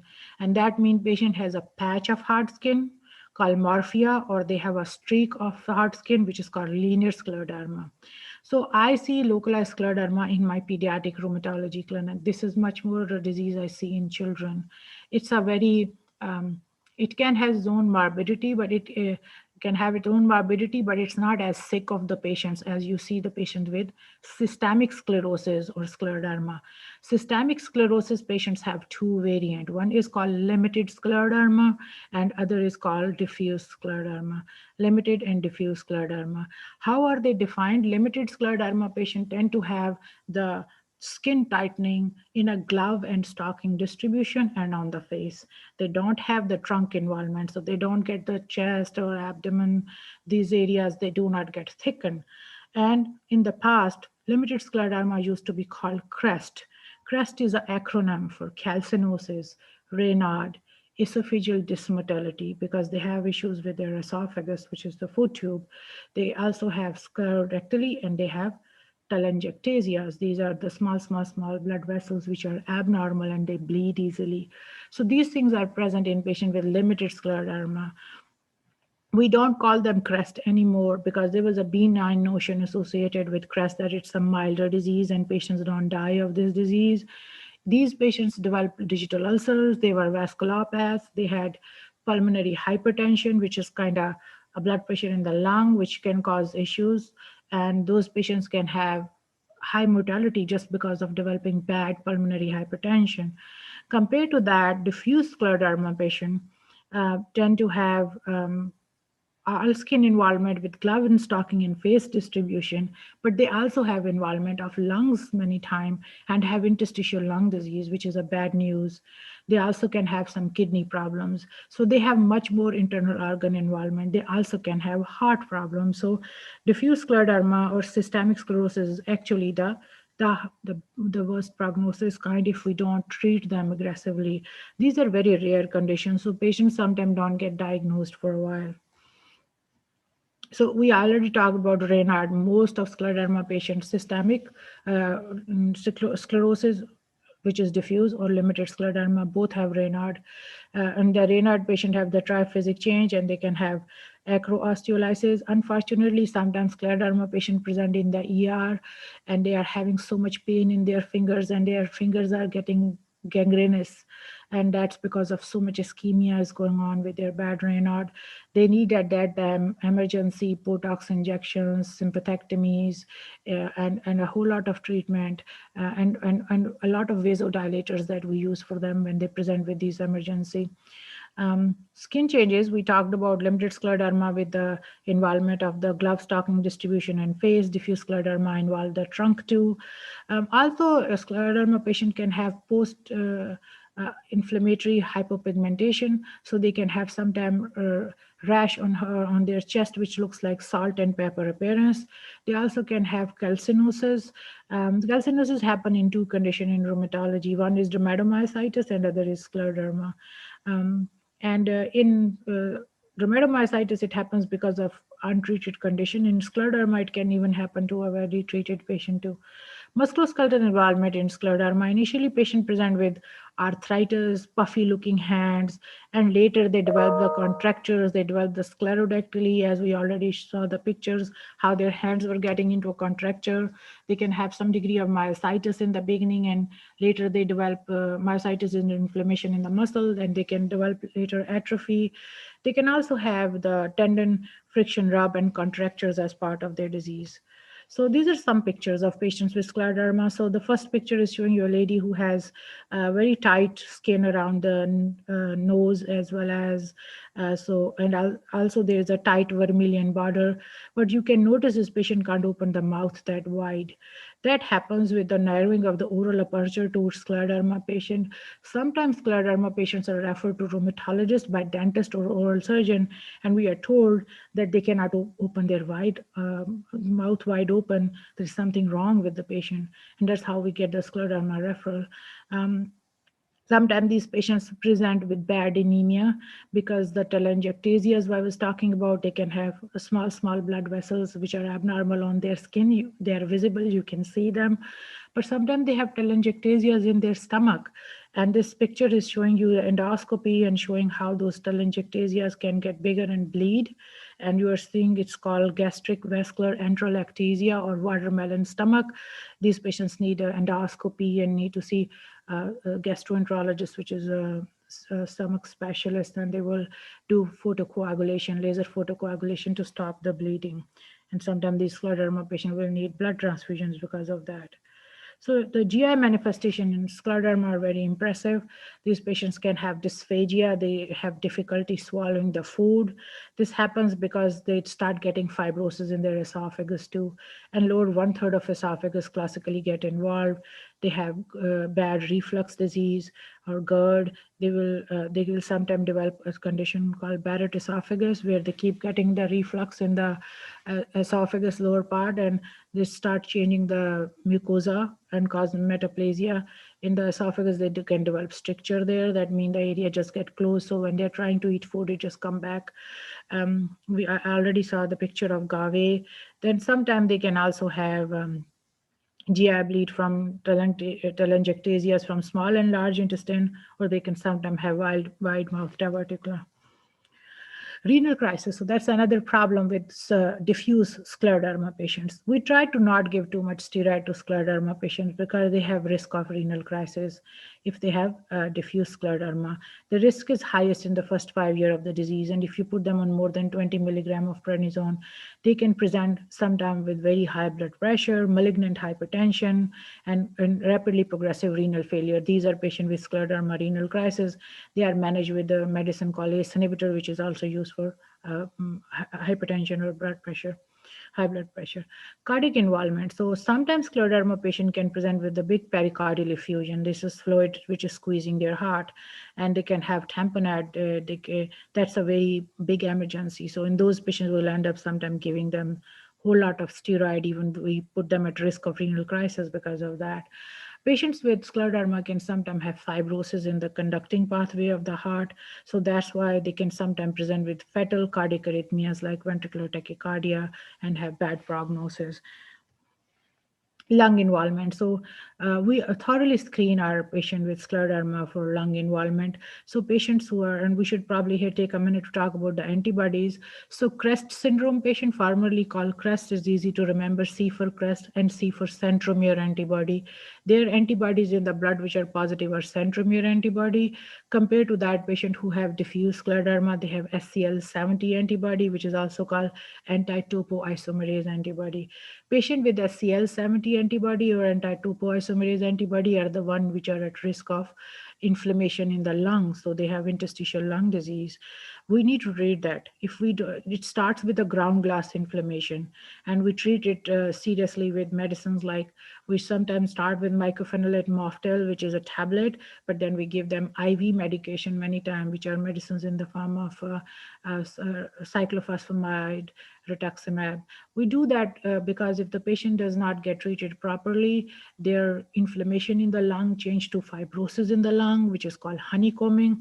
That means damage is done. Those patients develop bad end-stage pulmonary hypertension and don't live long then. So we have to treat scleroderma patient lung disease very seriously. We also monitor them for pulmonary hypertension by doing at the lung function test, PFTs. In that, there is another test we do is called DLCO. So if a patient has bad lung function test, that means they can't breathe into a machine very well because their lungs are getting weaker, and then they have low DLCO. These are all signs that are getting more lung involvement and pulmonary hypertension. And then we do echo, looking for elevated right-sided heart pressure. That's another indirect way of looking for pulmonary hypertension. The gold standard is right heart cath, which is done in many centers by pulmonologists and in few centers by cardiologists. So a 95% of systemic sclerosis patient, I would say almost 100% of patients are ANA positive. And then we check for these antibodies, anti-SCL70 antibody and anti-centromere antibody. Anti-SCL70 is indicative of diffuse scleroderma and is associated with worse prognosis because there is so much internal organ involvement. So I think we went through the treatment as we were talking about, but just few words about Raynaud is that patients should be given warm clothing. There are heated gloves available now for scleroderma patients. They can use the topical nitroglycerin paste, which sometimes help to dilate their vessels. We put them on calcium channel blocker. Sometimes they even need more aggressive vasodilator therapy. Renal crisis is treated with ACE inhibitor. For GI involvement, all scleroderma patients need to be on decent PPI or proton pump inhibitor like Prilosec, Prevacid. They are given H2 blockers. If they have a stricture, they may need dilation. If they have a bacterial overgrowth, they need to, that means they have sometimes diarrhea and they will need antibiotics for that. And sometimes they need something for their dysmotility because they're having bad dysphagia. They can't hold the food down. So they will be given medicines like metoclopramide or erythromycin. For lung involvement, we usually use Cellcept, which is a tablet by mouth, or cyclophosphamide, which is an IV treatment, or now the newer therapy which is approved is tocilizumab, which is IL-6 inhibitor therapy. For pulmonary hypertension, we send them to pulmonologists, and there are a whole lot of medications available for pulmonary hypertension. There's a big advance in the treatment of pulmonary hypertension. The worst pulmonary hypertension patient, the one who are on who have very bad disease, they need IV prostacyclins. So after moving from scleroderma, we're going to come to myositis now. So in rheumatology world, we see patients with myopathies or myositis. These are conditions in which patient can present with a rash around their eyes. This is a purple rash around the eye of this patient. It's called Heliotrope Rash. They can have rash overlying their joints, in their basically their MCPs and their IP joints, PIP and DIP joints. So these changes here, these are called Gottron papules. These are scaly rashes. And then they can sometimes have a V sign here, which is the sun exposed area is getting a rash. Sometimes they have a shawl sign, which they have the rash around the shawl pattern, around their shoulders. This is a very photosensitive disease. This is dermatomyositis. So lupus is also a photosensitive disease. So we tell our lupus patient to use sunscreen very faithfully.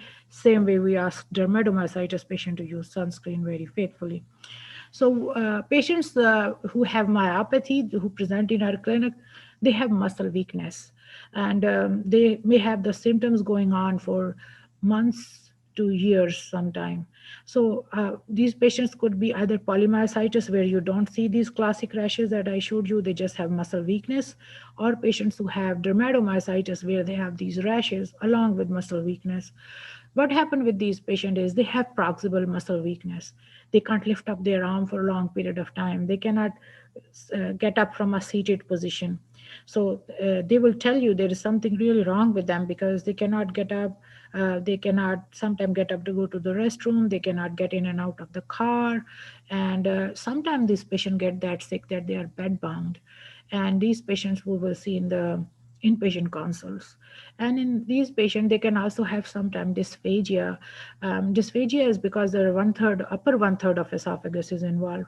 So we talked about dysphagia or difficulty swallowing in scleroderma, where the dysphagia is to the solids. Here the dysphagia could be to the liquids too. So patient will tell you they have the water doesn't even go through their throat properly, and sometimes they have nasal regurgitation of food start coming through their nose, and they are just having a hard time eating, and they are aspiration risk. These are all signs of a patient with muscle weakness. These patients, every once in a while, we have atypical myositis patient too, and one of them is called antisynthetase syndrome. And those patients present with fever and Raynaud. Raynaud is not a typical feature for myopathy, but for antisynthetase syndrome it is. And they have mechanic-looking hand. They have never worked like a mechanic, but they have dry fissuring on their hands, and they present initially with muscle weakness. Later, they can develop a refractory kind of polyarthritis, look like almost RA, and they have interstitial lung disease. When you check antibodies in them, they are anti-Jo1 antibody positive, and these are antisynthetase syndrome patients. Patients can, in polymyositis, dermatomyositis, were sometimes have a heart muscle involvement too, and have dysarrhythmias, cardiomyopathy, and heart failure. Usually we don't see the distal muscle involvement and facial muscle involvement. If patient has facial and distal muscle involvement both, either they have very atypical kind of myopathy, like inclusion body myositis, which happens in elderly men with polymyositis, or they can have a neuromuscular problem where neurologists need to see them too. We do have some new kind of myopathies that are being discovered. We have a myositis panel, and we have recently seen some patients, like I have seen a patient of NXP associated myopathy who also had ptosis, which means her eyelid will drop with a muscle weakness, and it turned out to be a myopathy patient. That's usually not a typical feature of myopathy, myasthenia gravis, usually which cause ptosis. These patients have muscle weakness, less muscle pain. The difference in the adult and the peds word is that in pediatric patient, we sometimes see muscle pain as well as weakness, especially in juvenile dermatomyositis, but adult patients usually have pain, less muscle weakness. So we quickly talked about all the rashes already. And I just want to show you heliotrope flower. This is purple, and that's how the rash is around the eye. It's called heliotrope rash, cotton papule, shawl sign. One quick other pearl is that patients sometimes can have a clinically amyopathic dermatomyositis. That means they have more rashes and less of muscle involvement. When we see a patient with polymyositis, dermatomyositis, we check 5 muscle enzyme. SGOT, SGPT, his other name is AST, ALT. These are also called liver enzymes too. They are usually high in patient with muscle weakness. LDH, CPK, and aldolase, these are all part of muscle panel. People who are inflamed, they may raise some of these muscle enzyme. And then we will either do a muscle, we'll do unilateral EMG, in which we do pins and needles in the muscles and record their action potential. And they will show these increased fibrillation, insertional activity fibrillation, high frequency discharges, sharp positive waves, and low amplitude, short duration, polyphasic motor urinary potentials. Or we can do MRI, which will show muscle edema. It will show very abnormal muscle. With unilateral EMG, we are not doing bilateral because it causes some trauma to the muscle and it will cause a false positive biopsy. We just identify with the unilateral EMG or bilateral MRI which muscle looks most diseased, and then we biopsy and it shows very classic inflammation. It's an endomysial inflammation in polymyositis. It's a perifascicular inflammation with perifascicular fibrosis atrophy with dermatomyositis.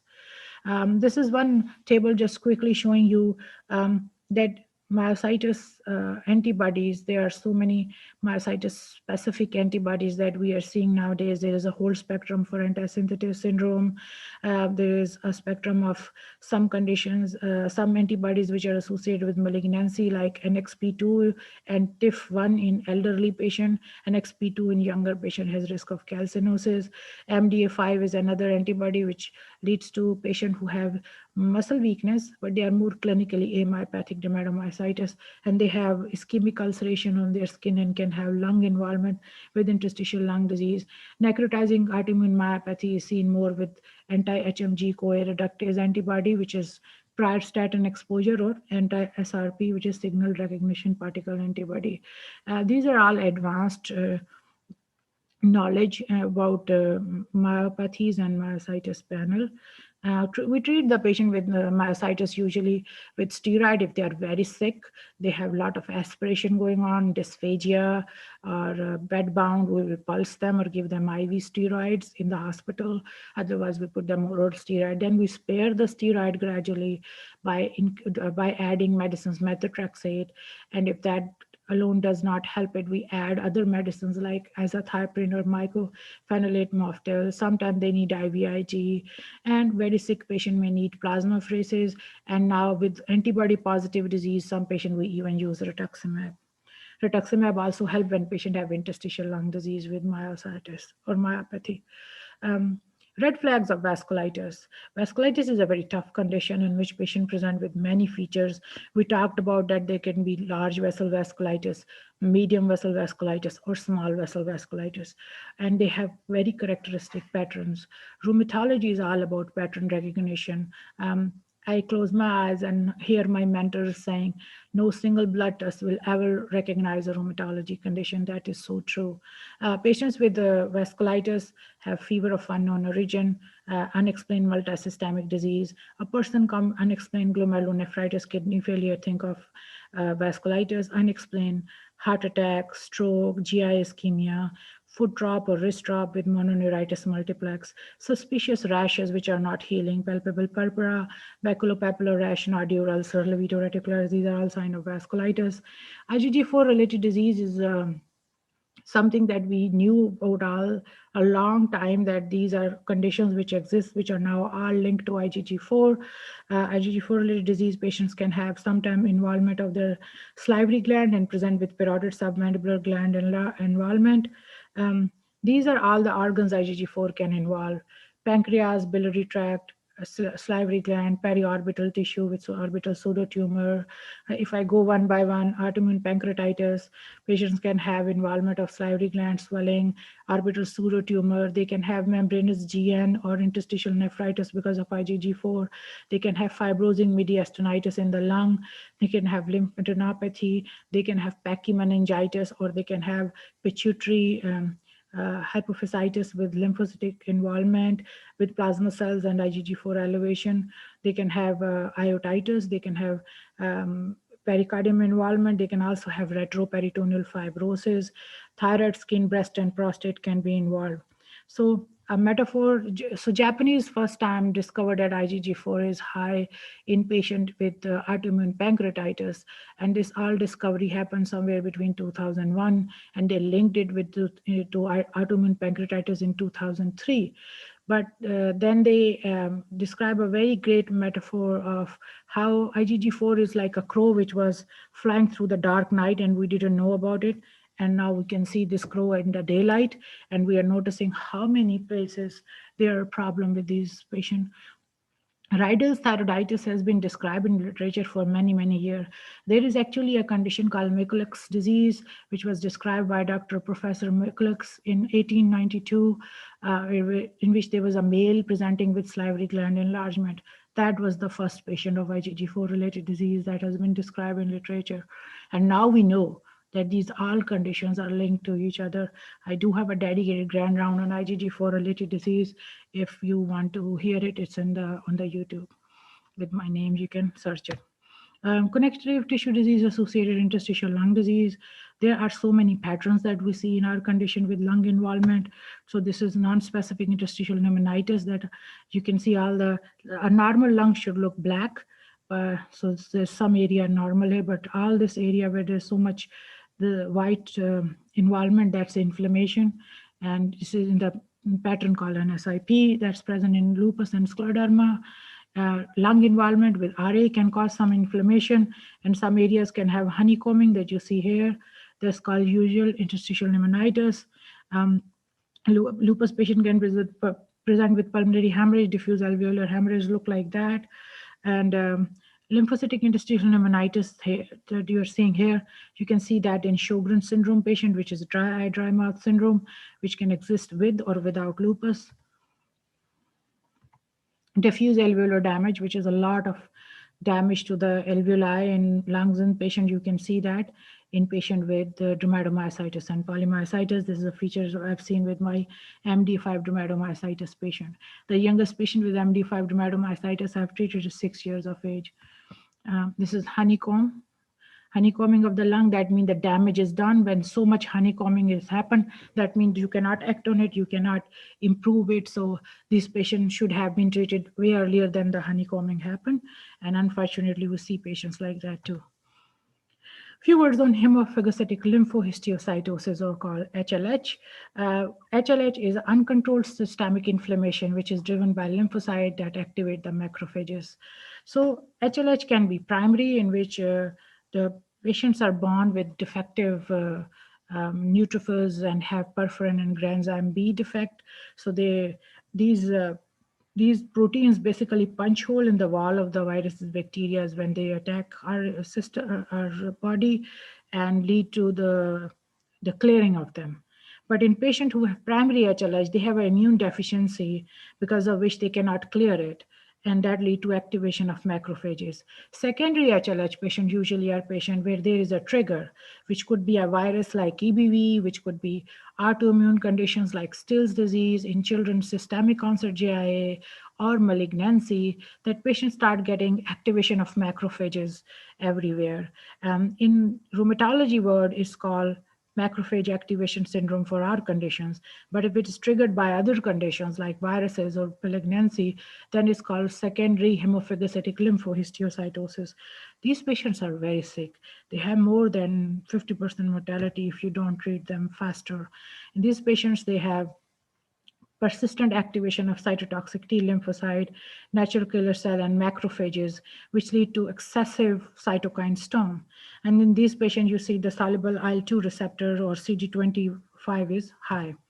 When you get a bone marrow biopsy on these patients, what you notice is that activated macrophages are going and engulfing the precursors of white cells, RBCs, and platelets. So this is hemophagocytosis in a child with EBV, and arrows are pointing toward the cells which are being engulfed by the macrophages. In these patients, their ferritin is very high. They may have a ferritin up to 40, 50,000. These are people who have persistent fever, which is not breaking. They have pancytopenia. They start developing massive hepatic damage or necrosis. So they have very high AST, ALT. I've seen AST, ALT high up to 7,000 in patients with HLH or macrophage activation syndrome. People who have chronic conditions like hemochromatosis or who get a lot of blood transfusion like sickle cell, they can have high ferritin too, but they are not sick looking folks. So HLH patients are usually very sick. So in these patients, if you do a flow cytometry, it will show if it's a genetic problem or primary HLH, they will have a problem with the perforin and granzyme B proteins. We do a special flow cytometry for that. Sorry, this is a misplaced slide. So this is how the immunologic testing will look like. This is a normal study in a 17-year-old patient that I saw with HLH.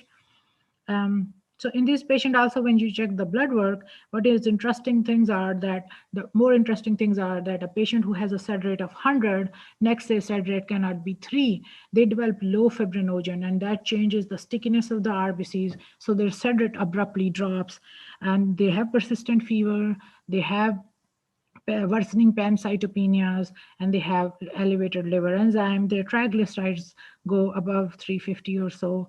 In these patients, bone marrow biopsy can make diagnosis in 50% cases, but sometimes you can miss it. If the biopsy shows macrophages, it's positive for the CD163. This is one of my patients with a positive biopsy. So when do we think of HLH? When prolonged unexplained fever, there is liver inflammation, there is coagulopathy, there is cytopenia, there is high ferritin, patients who have multi-organ involvement. One interesting fact is that COVID is also causing a form of HLH with cytokine storm to the patients who get very sick currently in the pandemic. So all these patients we have to treat with immunosuppression because right now their immune system is gone overactive against patient own body. So how do you manage these patients? We give them steroids. Many times, if they're very sick, I'll give them pulse steroid, cyclosporin in steroid-resistant cases because cyclosporin kind of calm down macrophages. If the patient fails these treatment, then they may need etoposide protocol, which is usually given by hematologist or oncologist, and sometimes there have been rituximab use. Okay, so that pretty much covers most of the conditions in adult rheumatology world. I have not covered almost everything that I see in the clinic, but I gave you in a nutshell what are the most bread and butter form of things we see in our clinic. Now I'm going to switch gear and spend maybe 10 to 15 minutes for pediatric rheumatology part, and I hope that I'll leave some time for questions. So rheumatic diseases in children. When we think of arthritis, the first thing will come in mind is old age patient. And nobody understands that kids can get arthritis too. My classic patient with juvenile arthritis is a 2-year-old kid. So patients with in pediatric rheumatology clinics, 75% referral are for juvenile arthritis. And there are 6 subtypes of juvenile idiopathic arthritis. I'll show you some pictures about them. Juvenile dermatomyositis, incidence is 3 cases per million. Lupus is lupus in world of pediatric rheumatology. It is more sick compared to adult lupus. Systemic sclerosis is same. Localized scleroderma is very unique to pediatric rheumatology world, so we should look at some pictures of that. These are patches of hard skin that patient can develop. It can be mild, but it can be aggressive disease. Childhood vasculitis is same in the small vessel vasculitis word and large vessel vasculitis word, except HSP, which is Hinoch-Schönlein-Purpura, is the most common vasculitis of children, and it is a small vessel disease, and it's compared to adult where HSP can happen. HSP in children, fortunately, is more self-limited, although it can have kidney involvement sometimes. Kawasaki's disease is one of a medium vessel vasculitis, which is unique in pediatric world, so we should talk about it. We will. IBD-related arthropathy is seen in children too, with Crohn's disease and ulcerative colitis. We see a lot of hypermobility in children. They can hyperextend their arms, their legs. Reactive arthritis is very common in children.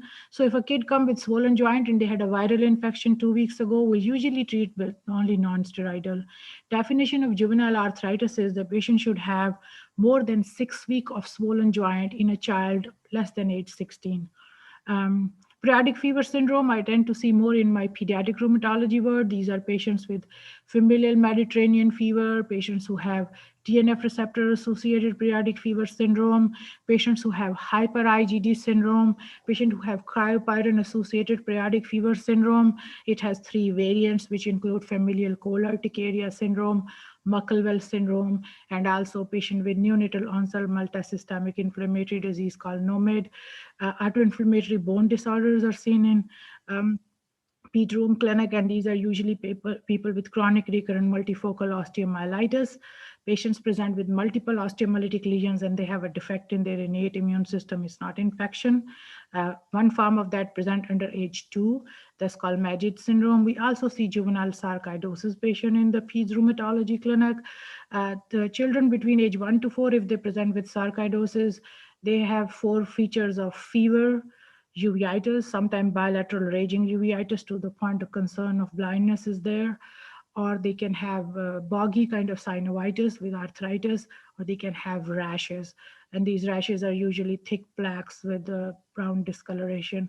The adult variant or adolescent variant of sarcoidosis, patients tend to have lung involvement. They can also have mediastinal lymphadenopathy. They can have cervical lymphadenopathy as part of sarcoidosis in adolescent variant. That looks more like adult sarcoidosis.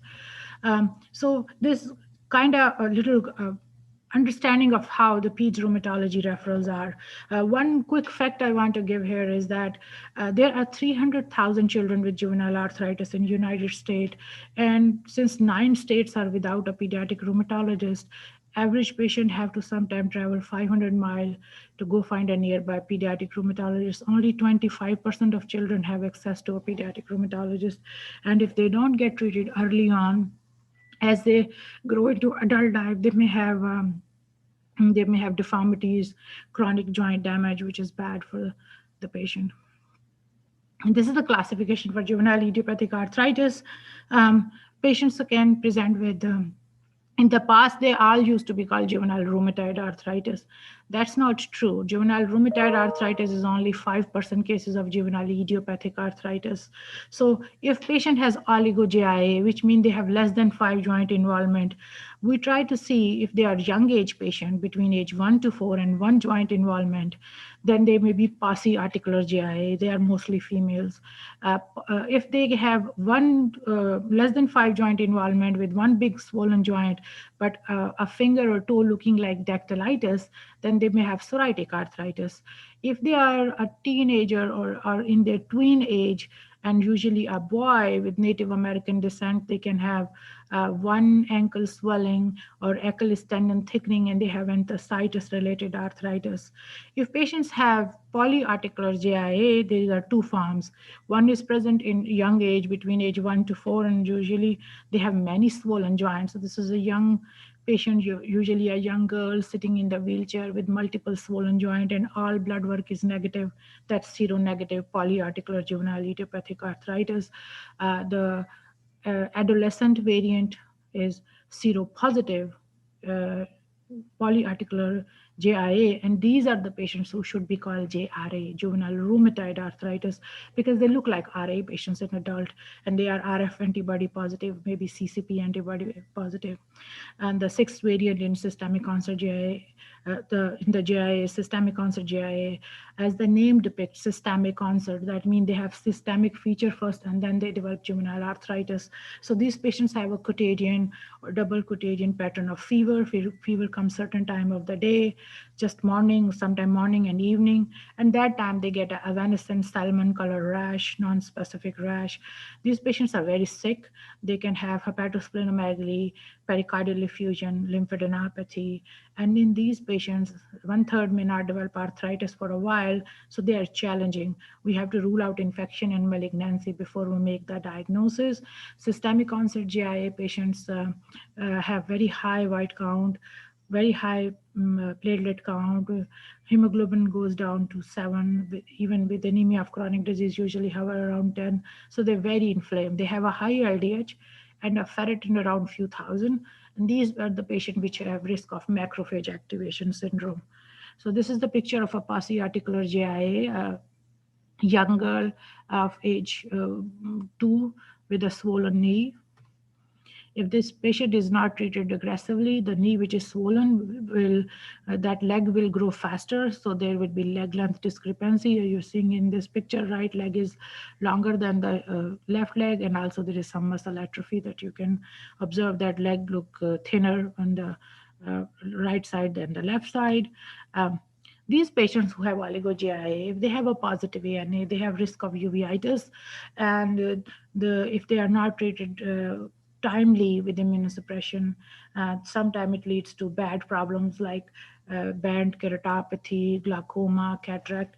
This is a patient with uveitis in peds, and you can notice there's a lot of damage here. It's called syncytiae, and then there is irregular pupil here because of the inflammation. You even see a small amount of pus in the anterior chamber.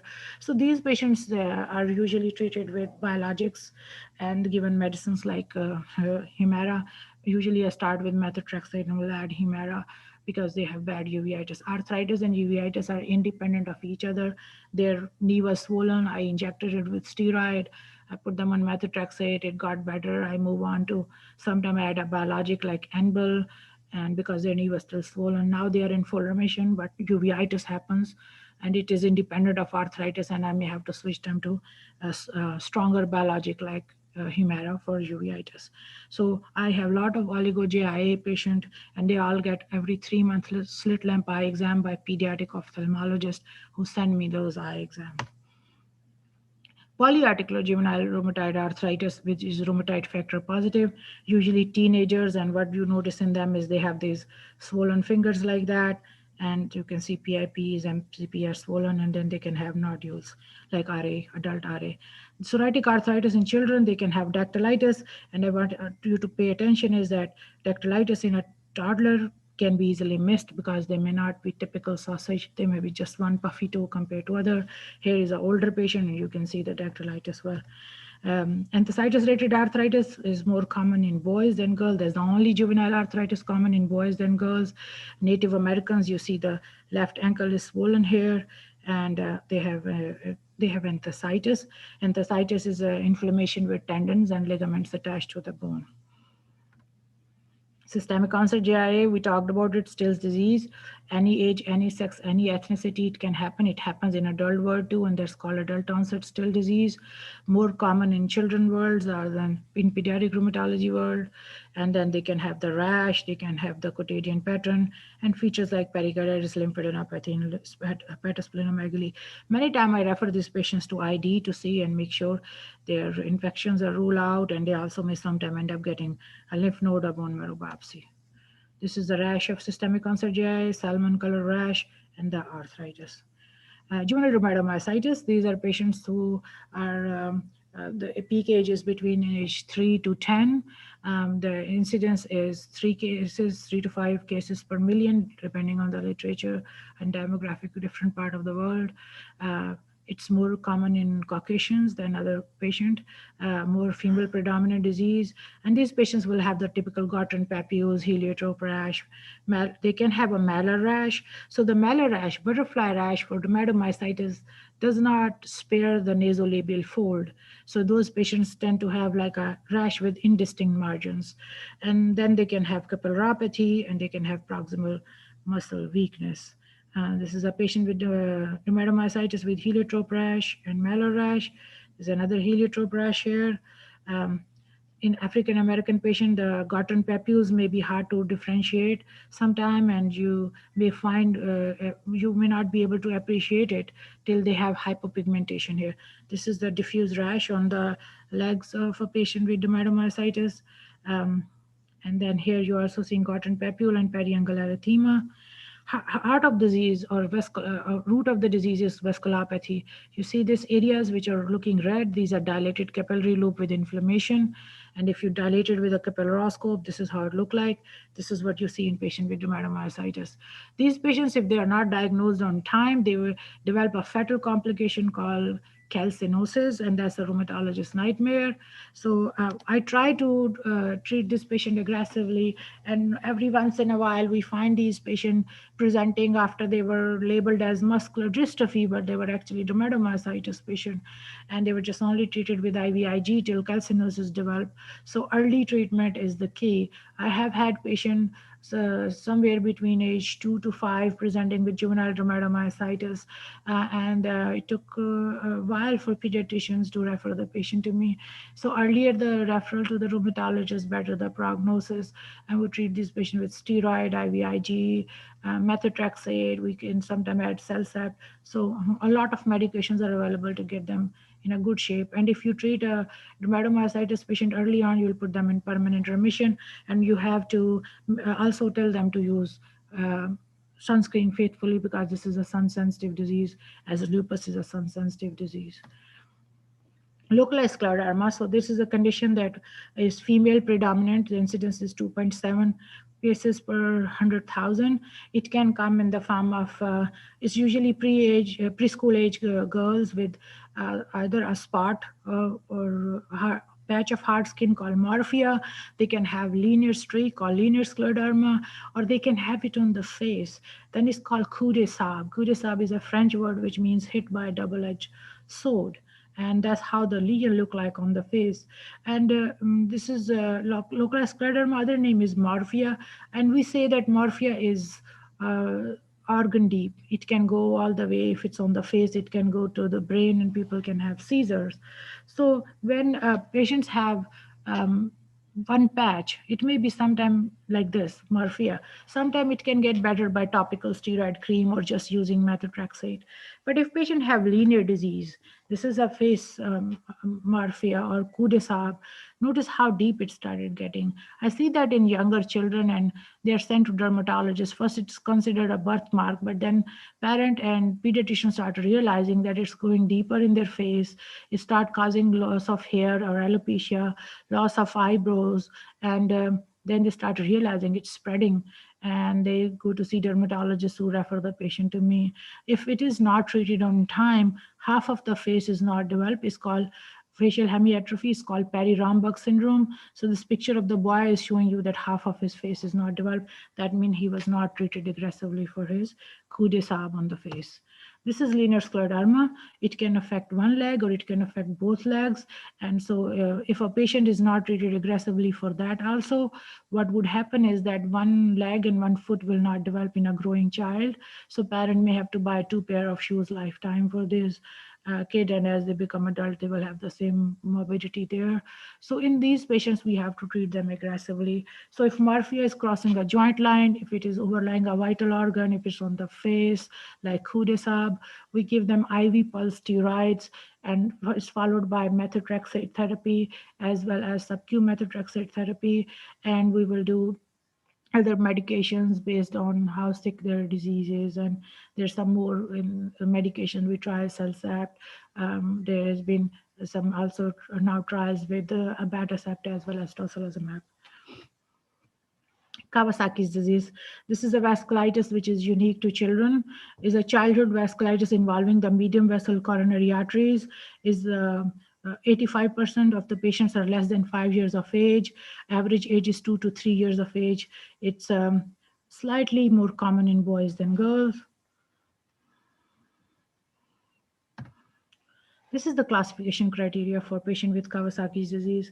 These are usually kids who are, if a patient presents with Kawasaki disease, it's described usually a cranky child who looks very irritable and miserable. They have a rash which can be peeling on their extremities. They have bilateral redness in the eye or conjunctival injection. They have the cracking or fissuring of their lips and the oral cavity. So they have basically very dry, chapped lip, and as well as can have a condition called strawberry tongue. Their tongue looks so red, looks like strawberry, and they can have cervical lymphadenopathy. These patients have also ongoing fever. If these patients are not treated on time, they develop coronary artery aneurysms, and these are young children who can then develop myocardial infarction or heart attacks. So this is the Kawasaki's disease patient. You can notice the strawberry tongue, you can see the redness in the eyes, and you can see the dry chapped lips. This is the polymorphic rash that these patients develop, and then this rash ultimately heals by peeling, and you can see some peeling on the extremities here.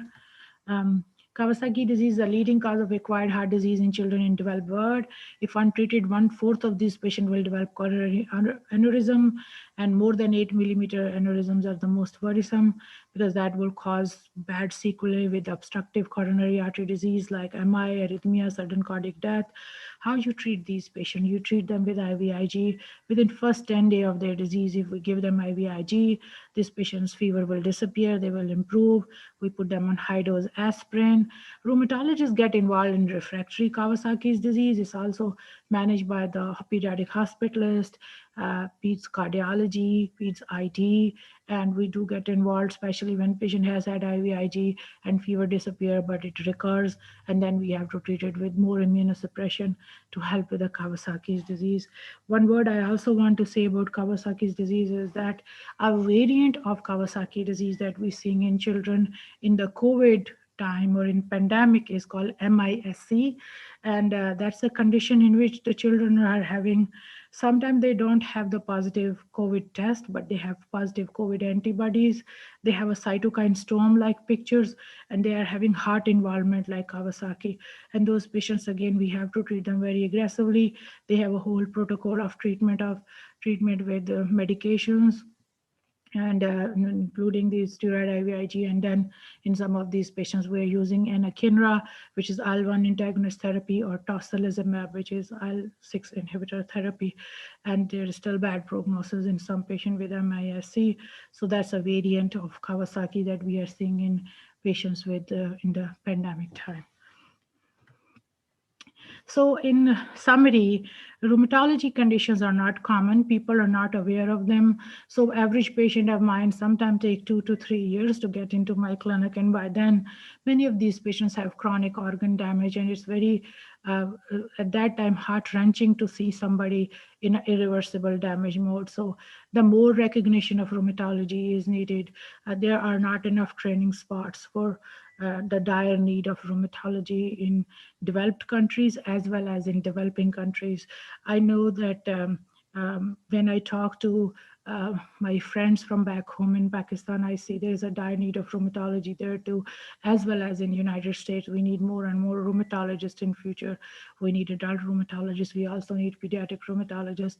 I will conclude by saying what my mentors say: a single blood test will never diagnose a rheumatology condition. It's about history and physical exam and making a best differential diagnosis so that you can make your patient the right diagnosis, treat them early for the best outcome. Thank you for listening. These are some pictures from my family Juvenile Arthritis Day with Arthritis Foundation. These are my adorable patients. Many of them are resilient. They have gone through different treatments, biologics, and they are doing so well, and most of them have a good outcome because they've been treated well. These include dermatomyositis, all kind of juvenile arthritis, pediatric lupus, vasculitis, periodic fever syndrome, and so on. And now I'll be happy to answer any questions.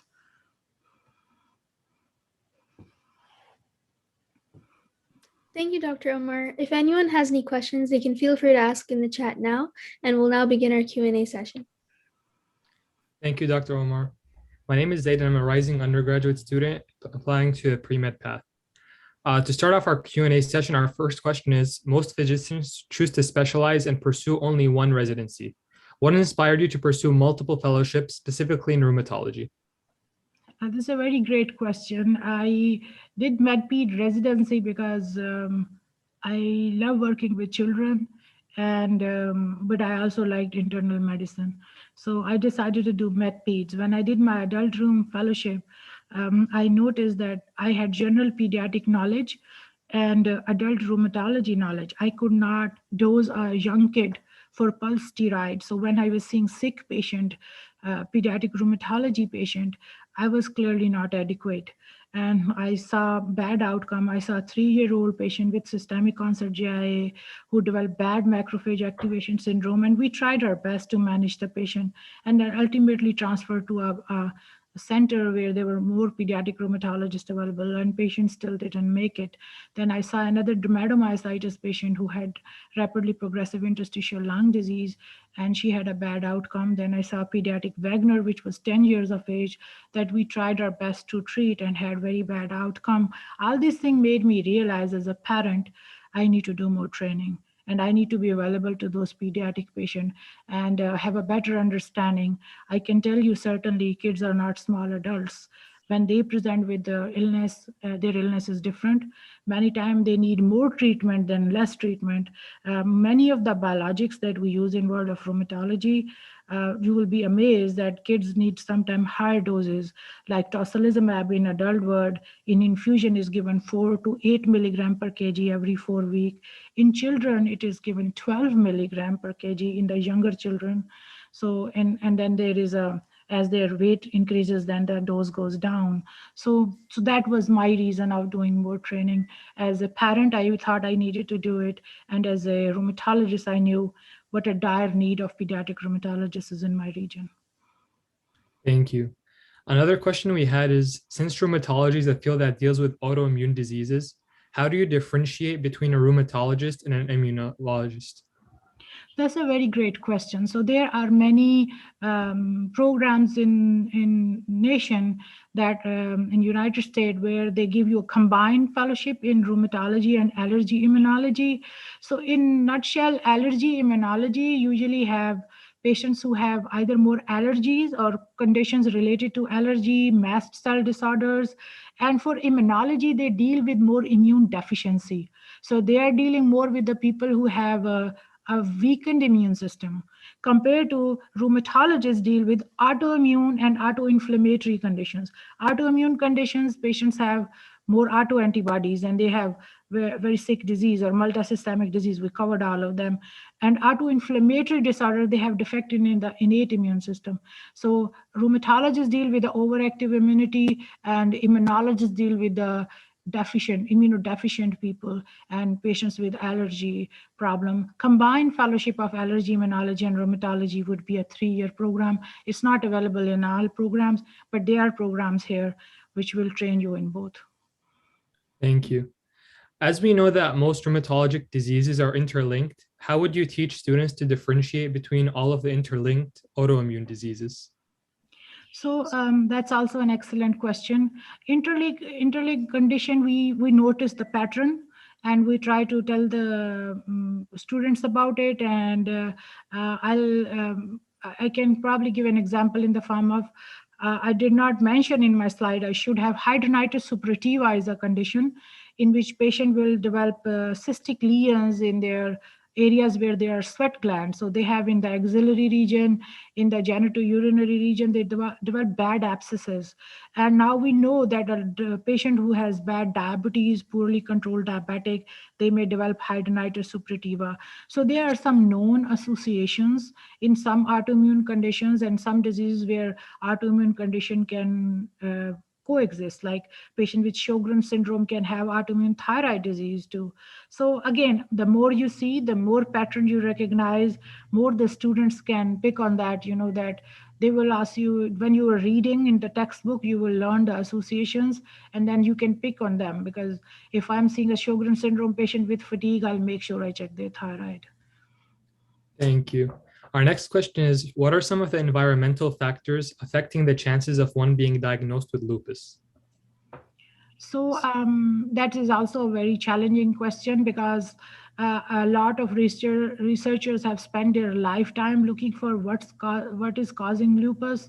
We know there are different theories. One of them is a defective apoptosis theory, that these are patients who are genetically susceptible, and once they get the damage of the to the skin through the sun exposure, those damaged skin cells are not cleared by the immune system well, and that makes the immune system to go overactive.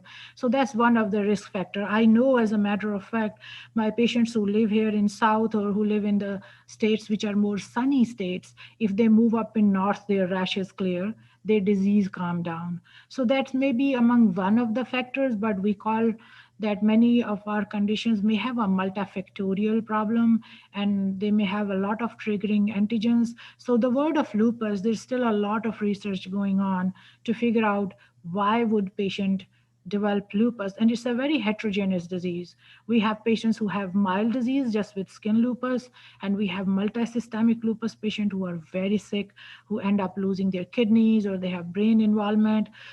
In general, we notice that Hispanic, African Americans, Asians tend to have worse lupus compared to Caucasians. Thank you. Another question we had related to lupus is, what is the difference between cutaneous lupus and systemic lupus? And is the treatment the same for both of them?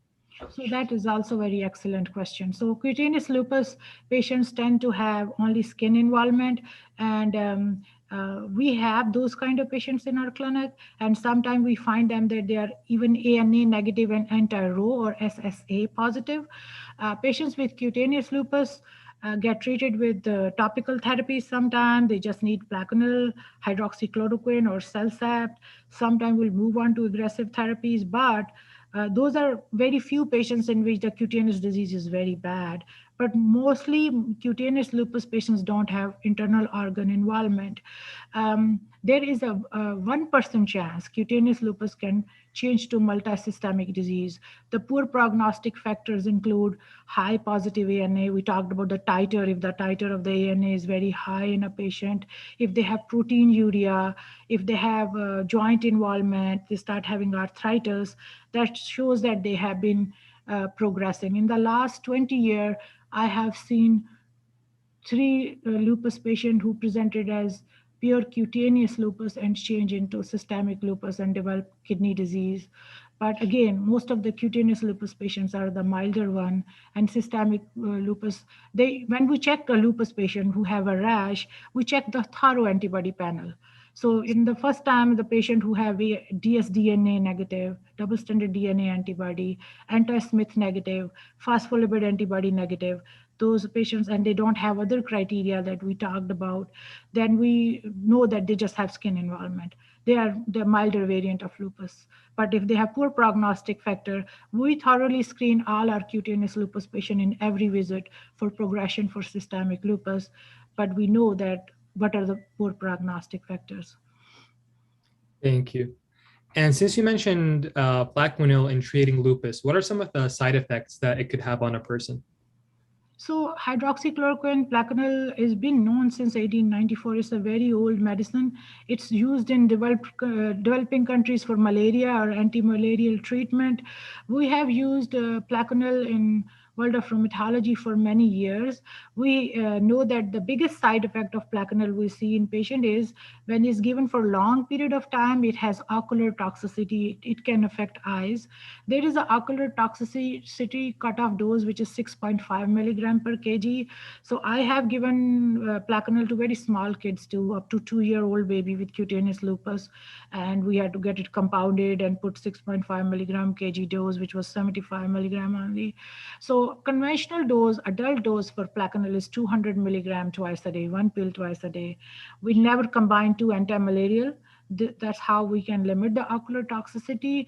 Nowadays, we have more literature with hydroxychloroquine saying that as patients grow older, you have a patient who is in their 60s, 70s, 80s, and you're trying to use Plaquenil, we may even do 5 milligram per kg. So that means they may be only on a once a day Plaquenil, because we're trying to, sometimes we may not use Plaquenil if they have risk factors like risk of glaucoma, they have age-related macular degeneration, they have a retinopathy because of diabetes or hypertension. We may use alternative therapy. So when we see a patient that we put on Plaquenil or hydroxychloroquine, we educate the patient from the beginning. We know that ACR guidelines say that get a baseline exam and 5 years after the therapy, but sometimes we may even do once a year eye exam. And we educate our patients. They need to go to see an ophthalmologist, get a detailed, dilated field of vision exam, peripheral field of vision can get affected, and their ophthalmologist must know they are on Plaquenil.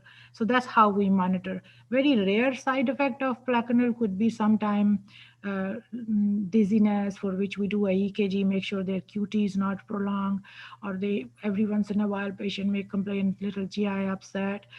There is also concern of cardiomyopathy with Plaquenil, which is very rare, and I have not seen many of my patients with this complication, fortunately. Thank you so much, doctor.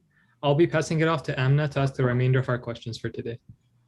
Thank you, Zaid. For our next question, as you mentioned about Plaquenil and hydroxychloroquine, and they're also FDA approved for malaria, what is the mechanism of action for Plaquenil in the treatment of lupus? So it does work in a totally different way, and it changes the lysosome in patient with lupus. So, and that's how Plaquenil works. And we have had many patients in which we have success with Plaquenil. We also know that Plaquenil is a good prophylactic medicine. So when a lupus patient has a flare going on, sometimes Plaquenil alone will not control it. But if a lupus patient stays on Plaquenil, it will help the flares from coming again and again. We also have realized that Plaquenil is an antithrombotic medicine. That means it helps to not have clots. And you can remember we talked about immunologic criteria of lupus is phospholipid antibody too. So it's very great idea to keep lupus patient on hydroxychloroquine if they can tolerate, if they have no risk factors, their eyes are okay, and they have no prolonged QT, because it will help them to prevent the flares, and it will also help them to prevent the clots if they are phospholipid antibody positive. There's a third benefit of Plaquenil too, that patients with lupus who are anti-Ru and La positive, they can have baby born with neonatal lupus. And Plaquenil seems to be the only medicine which seems to help with that. And babies who are born with neonatal lupus, they don't have lupus. It's a misnomer. They present with a transplacental spread of the antibodies from mom, and they may have a rash which disappear within first 6 months of their life. The only irreversible damage that neonatal lupus babies can be born with is congenital heart block, and that's a big problem. For that, they need peds cardiologist, they need pacemaker. It's one of our board favorite questions, we get tested on that all the time. So Plaquenil does help to prevent that to some extent. Jury is still out. There is a lot of studies still being done on neonatal lupus, but Plaquenil is a good medicine to keep lupus patient on. Thank you. And would you say that Plaquenil is also effective in treating vasculitis? So no, because vasculitis is a very aggressive disease, and Plaquenil is a milder DMARD. So when we see patient with vasculitis, many of these patients are usually on steroid, they are on methotrexate, and we may use IV medicine infusions like rituximab, or we use cyclophosphamide. So there is even some literature on azathioprine with brain vasculitis or primary angiitis of CNS. Plaquenil main use is it's a good arthritis. It's a mucocutaneous medication. So mucocutaneous manifestations, like people who have oral ulcers, they get better with that. Rashes get better with that. Some degree of arthritis get better with that. And of course, in lupus patients, it's a good prophylactic medicine too. Thank you. And if patients cannot tolerate Plaquenil and hydroxychloroquine treatment, what are their alternatives? So we will, many of time I will move those patients to mycophenolate mofetil. Mycophenolate mofetil is a medicine which works on the lymphocyte. It was initially discovered, and it's off-label use. A lot of things we use in world of rheumatology is off-label use. Why? Because these conditions are called orphan conditions or rare conditions. We don't have enough patients. We try to do drug trials on them and evidence-based medicine, but compliance is a problem, recruiting patient is a problem. So what we have from our anecdotal experience and our eloquence-based medicine, learning from our professors, what I have learned is that mycophenolate mofetil is a good cutaneous medicine too. So if I can't use Plaquenil, the next one would be mycophenolate mofetil. It originally was given to renal transplant patient, but we have borrowed it from there. And in lupus patient, it does help many things. It helps skin disease, it helps myositis, it helps kidney disease, There was a trial in which they saw that 1 gram BID of CellSapt or mycophenolate mofetil is non-inferior to IV cyclophosphamide. So we use mycophenolate mofetil. If we are dealing with a very bad skin lupus patient, then we may, after dropping Plaquenil, adding mycophenolate mofetil, we may use more biologics. And the one biologic which is FDA approved for lupus is called belimumab or Benlysta. It works on the B cells and BAFF and BIS receptors. So then we use patients and give them IV Benlysta, and now it's available. IV is once a month, and now it's also available in a weekly subcutaneous dose. So those are the other treatments we use. Thank you. And as you mentioned, microfurolate is the alternative, and it is used in renal transplant patients. Is it an immunosuppressant, and what are the side effects? So yes, it is an immunosuppressant and it stabilizes the lymphocytes. And this medicine, side effect wise, we start with a low dose, and which is 500 milligram, 1 pill twice a day.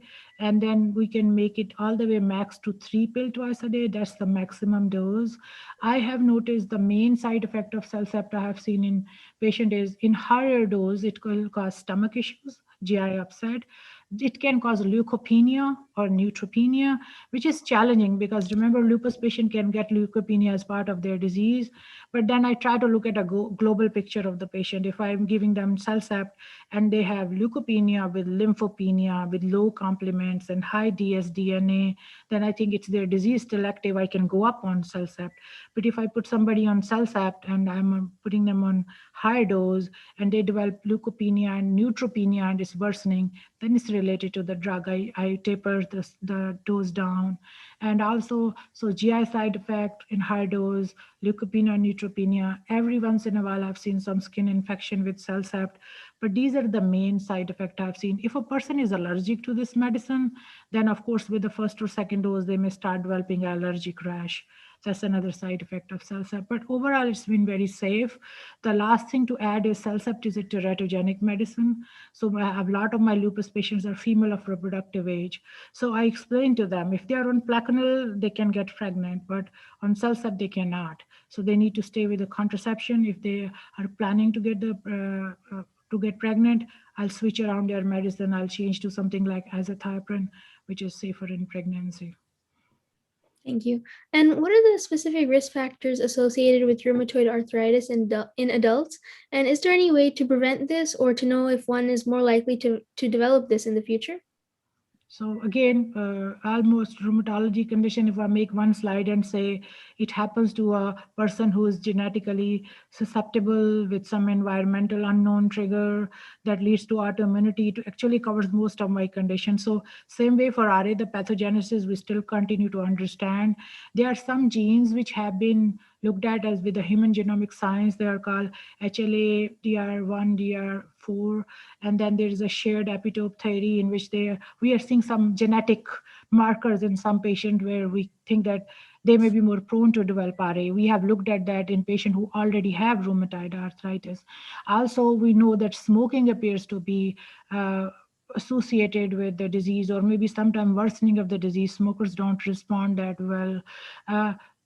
And then we have patients who tell that they have family members or extended family member who have rheumatoid arthritis, like a patient grandmother had it or father had it, and then they may develop it. So again, not a Mendelian pattern of inheritance, but it can sometimes happen in the family with an autoimmune condition. But still, we have a lot of work to do why one patient is more prone to develop RA than other, and sometimes why one person is much more aggressive disease compared to other. We have milder RA patients who get better just with the DMARDs, and then we have very seropositive aggressive disease where we are trying one DMARD and another DMARD and adding biologic right away and then switching biologic, and sometimes it takes us 3 biologics to get them to that level where we are comfortable that they are in remission now. Thank you. And what are some of the primary common characteristics of prescribed treatment plans for patients with rheumatoid diseases? What are the common characteristic clinical features are we talking about? Yes.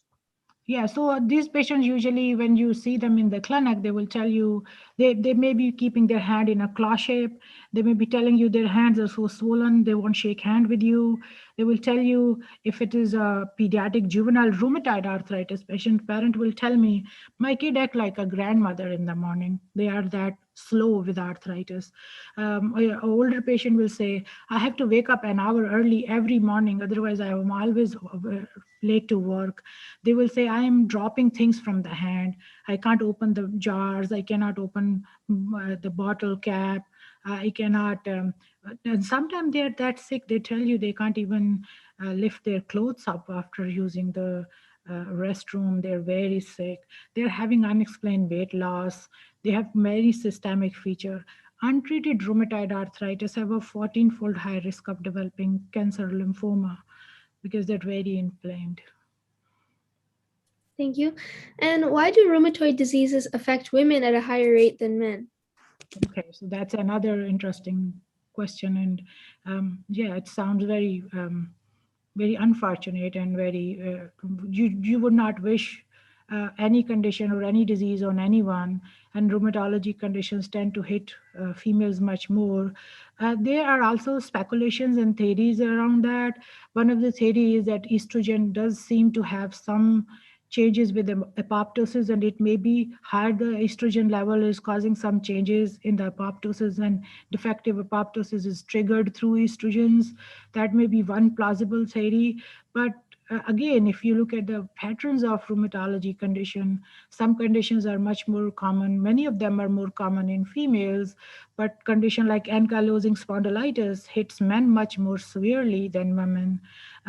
Gout seem to be much more in men and less in premenopausal females. So again, a lot of work to be done in these things. But one of the theory definitely is the difference in the hormones in men and women.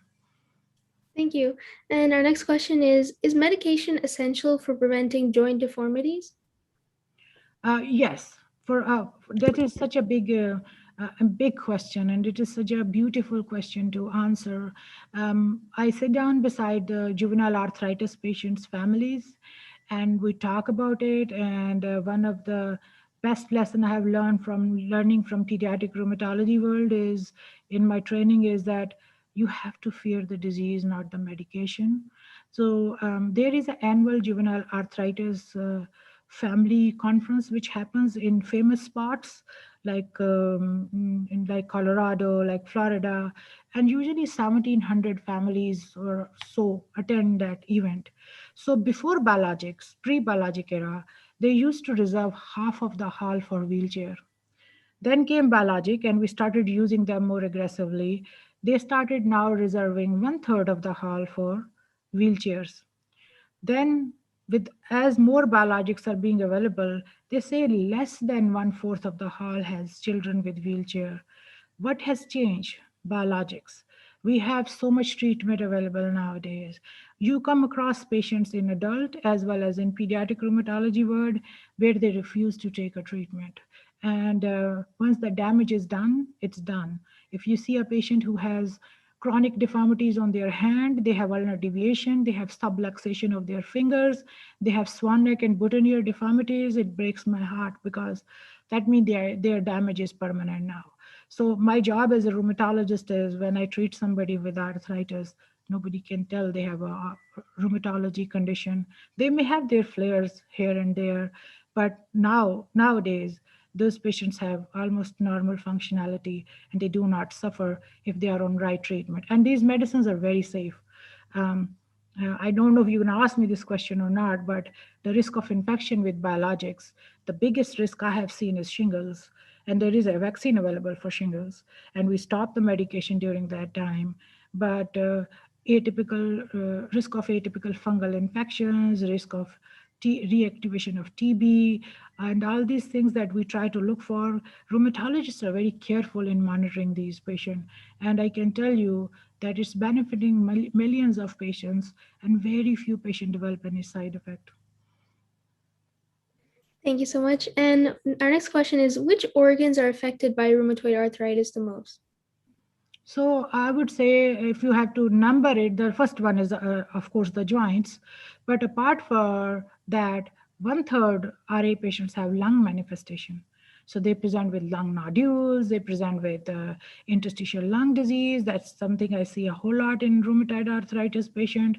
And if you notice from the pre-biologic era RA patients, they used to develop nodular scleritis, in which they develop a nodule in their eye, which gets so bigger that it can cause perforation in the eye. It's called scleromalacia perforans. And also, RA patients used to get kidney involvement because we gave them nephrotoxic medicines in the past. We gave them gold shots. We gave them penicillamine. These medicines had kidney side effect. We don't have those kind of medicines anymore. We have very safe medication. So I'm not seeing the renal amyloidosis, which happened because of uncontrolled RA. I don't see the damage to the kidneys because of the bad medications of RA. Rheumatoid arthritis can sometimes cause vasculitis with foot drop, wrist drop. We rarely see that now. Rheumatoid arthritis can cause secondary Sjogren's syndrome, dry eye, dry mouth syndrome. So that get better with immunosuppression, and then patient will use lozenges and they will use the artificial tears. Rheumatoid arthritis can sometimes have pleural effusions, fluid around the heart, around the lungs, and they will get tabbed. It shows very low glucose.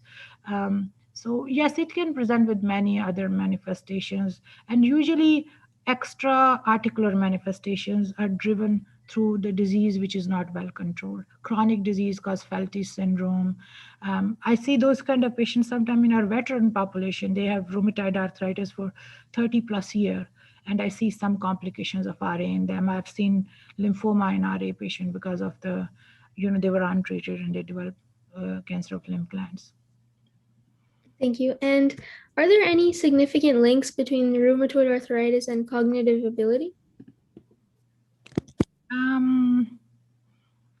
I would say probably it's not directly linked, but of course, a person who is going to have steroid are associated with cerebral atrophy. So if a RA patient has been on chronic steroid, yes, it may change a little bit of their cognitive functioning. Cognitive functioning get vastly impaired with people with lupus during their flare. We call it lupus fog. And we have lupus patients who are smart lupus patients who are college graduates who fill a survey or something in a heartbeat. And if you found them on the time of a lupus flare, they may not be able to fill that survey, and we'd say they're under lupus fog. So brain involvement is much more of a feature of lupus, but in RA, if it happens, it probably would be because of chronic steroid use. And we discourage that. That's why we're trying to taper steroid down in RA patient and give them the plethora of medications we have available right now. Got it. Thank you. And can you tell us more about what your current research is focusing on? So I have multiple areas of research interest on which we are working on. So we are part of different drug trials with lupus right now. And in that, we're trying to look for some newer therapies, some newer B cell depleting therapies. We are part of it in adolescent as well as in adult trials. My other area of focus is, if you know of that nowadays cancer is being treated by immune therapy, and those immune mediated therapies are leading to some worsening of rheumatology condition. So what happened is that you're using immune therapy to boost patient immune system to fight against cancer, and that comes with a added side effect of making my conditions worse. So I'm trying to work on that to see how I can help in these patients. The third area of interest for me is HLH. We have quite a few patients of HLH. Cincinnati Children's Hospital is a HLH center of excellence. I see pediatric patient with HLH. I see adult patient with HLH, so I have an interest in that. I do also have interest in IgG4 related disease, and we're trying to develop a cohort for those patients. Most of the patients that I have now followed and managed with IgG4 related disease have eye manifestation with orbital pseudotumors. I've seen one or two with bad sinus masses which were eroding. and they look like cancer, but they're actually IgG4 disease. I've seen some of them with the myopathy or kidney disease. So that's another area of interest where we are working actively. And the lastly is myopathies. We have very great or huge variety of atypical myopathy patient in our practice in pediatric as well as adult world. So we trying to get more and more understanding of why some patients are getting more interstitial lung disease, what antibody profiles we see. We talk about myositis specific antibodies, so we are working on these patients and finding which one have worse ILD or not responding to treatment based on their antibody panel.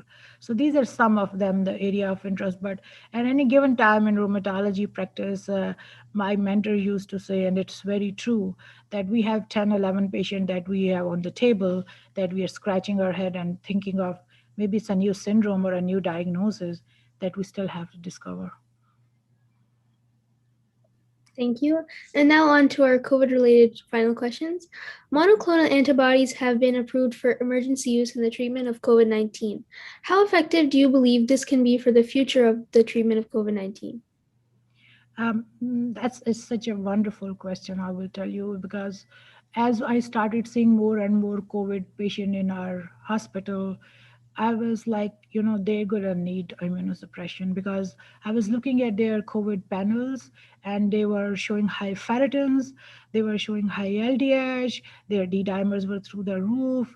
And what I noticed is that those patients in which we used when they were very sick in adult world, and we used tocilizumab, I saw those patients responded. But I also noticed that there was a window. In that window, if they got the medication, they reverted back. If the window was lost and they were much more sicker and they were on ECMO, they were requiring pressors, some of those patients didn't turn around. And the same way in children with MISC, with COVID, I have noticed that the sooner you start them on immunosuppression, you give them steroid, you give them anakinra, which is the IL-1 antagonist therapy, some patients just turn around with that. I have one patient who just turned around with steroid. Others required anakinra, and the other one even tried tocilizumab but didn't have a good outcome. So I think there is a lot of work need to be done for use of the monoclonal antibodies and use of biologic to treat the patient with bad disease related to COVID. And I think we are, because it has become a global problem, it's a global pandemic. So I think rheumatologists all over the world right now trying to, when they enroll patients, and it will be hard to do the trials on these kind of sick patients, but we are actually trying to learn from each other and see that what medications everybody is trying and whose patient. We can just look at every center data and see whose patients are actually recovering better with the cytokine storm.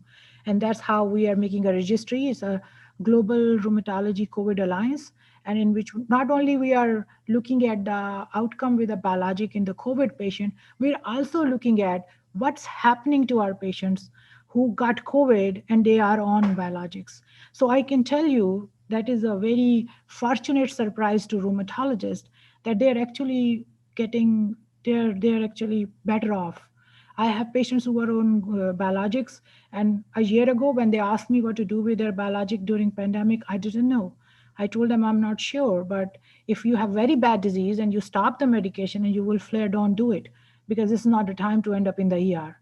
But if they were stable, some of them held the medication. But I know my patients who were on biologics, if they got COVID, I asked them to hold the medicine when they get to know, but many of them did not get very sick. They have a very tame immune system compared to, and then at least some data which we have available, it's showing that most of the patients who are on biologic had COVID infection, they did fairly well, except the one who were on JAK inhibitors.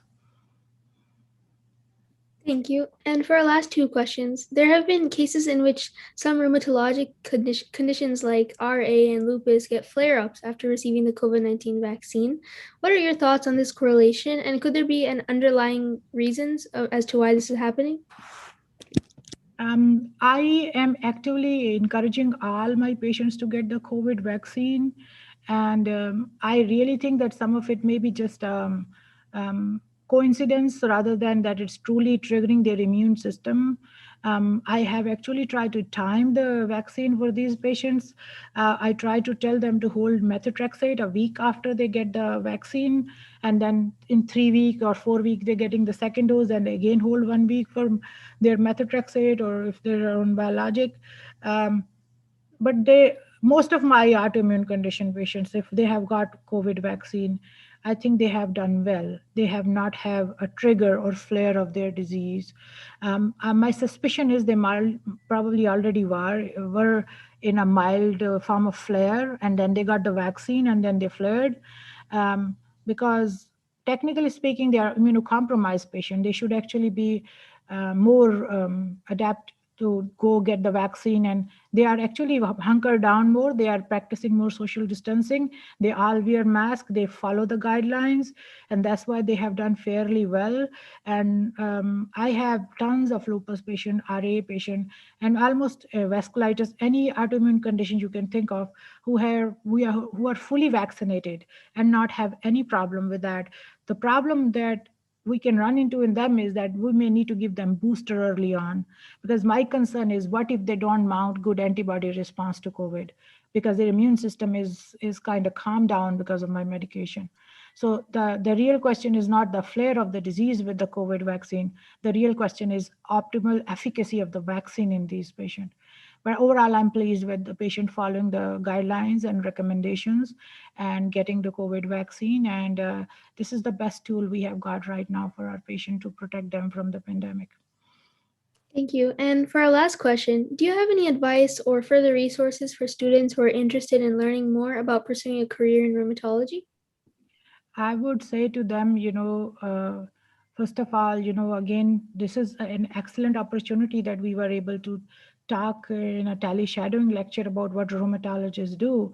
I would actually have this question to you guys, that when you heard about all the conditions I was discussing, how many of you did even know that rheumatologists see so many conditions?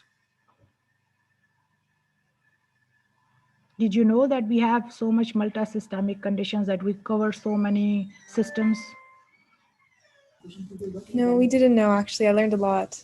Yeah, so I think what I have noticed is that when you don't know about a field, you do not actively pursue it. So wherever you are working, you may find an immunologist who have a lab. You may find somebody or a rheumatology practice. Could be academic center is your best bet, but maybe a private rheumatologist too. Not every place is even going to have academic rheumatologists, but private rheumatologists are also very gracious. They know that there is so much need of rheumatologists. They work in the areas where there is sometimes 6 months to 1 year wait period to get into a rheumatology clinic. So how much they are interested in that? Yes, more generations of future physicians need to be rheumatologists, because they know our patients need more doctors. So reach out to them, listen to more podcasts and lectures related to rheumatology. Again, any opportunity you get to know more about rheumatology, work on that. And then we have meetings, annual meetings. Actually, there are a lot of national meetings for rheumatology. There is a meeting called Clinical Congress of Rheumatology. It's called CCR. It used to happen only around May in Destin, Florida. Now they do a CCR East and a CCR West. So now they do one in, I think it's in usually California. And then 2 of those meetings, then there is a Rheumatology Alliance of Louisiana meeting happens here in New Orleans mostly.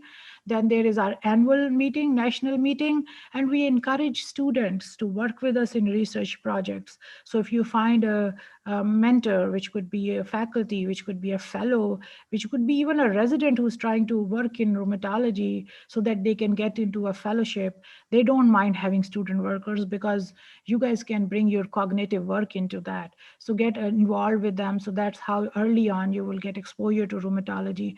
If you get to attend those meetings, you get into the awe of rheumatology. You just love it, because rheumatologists have a universal language. When we talk in the meetings about difficult cases, we attend curbside consults in which professors are sitting there and everybody is talking about their tough cases.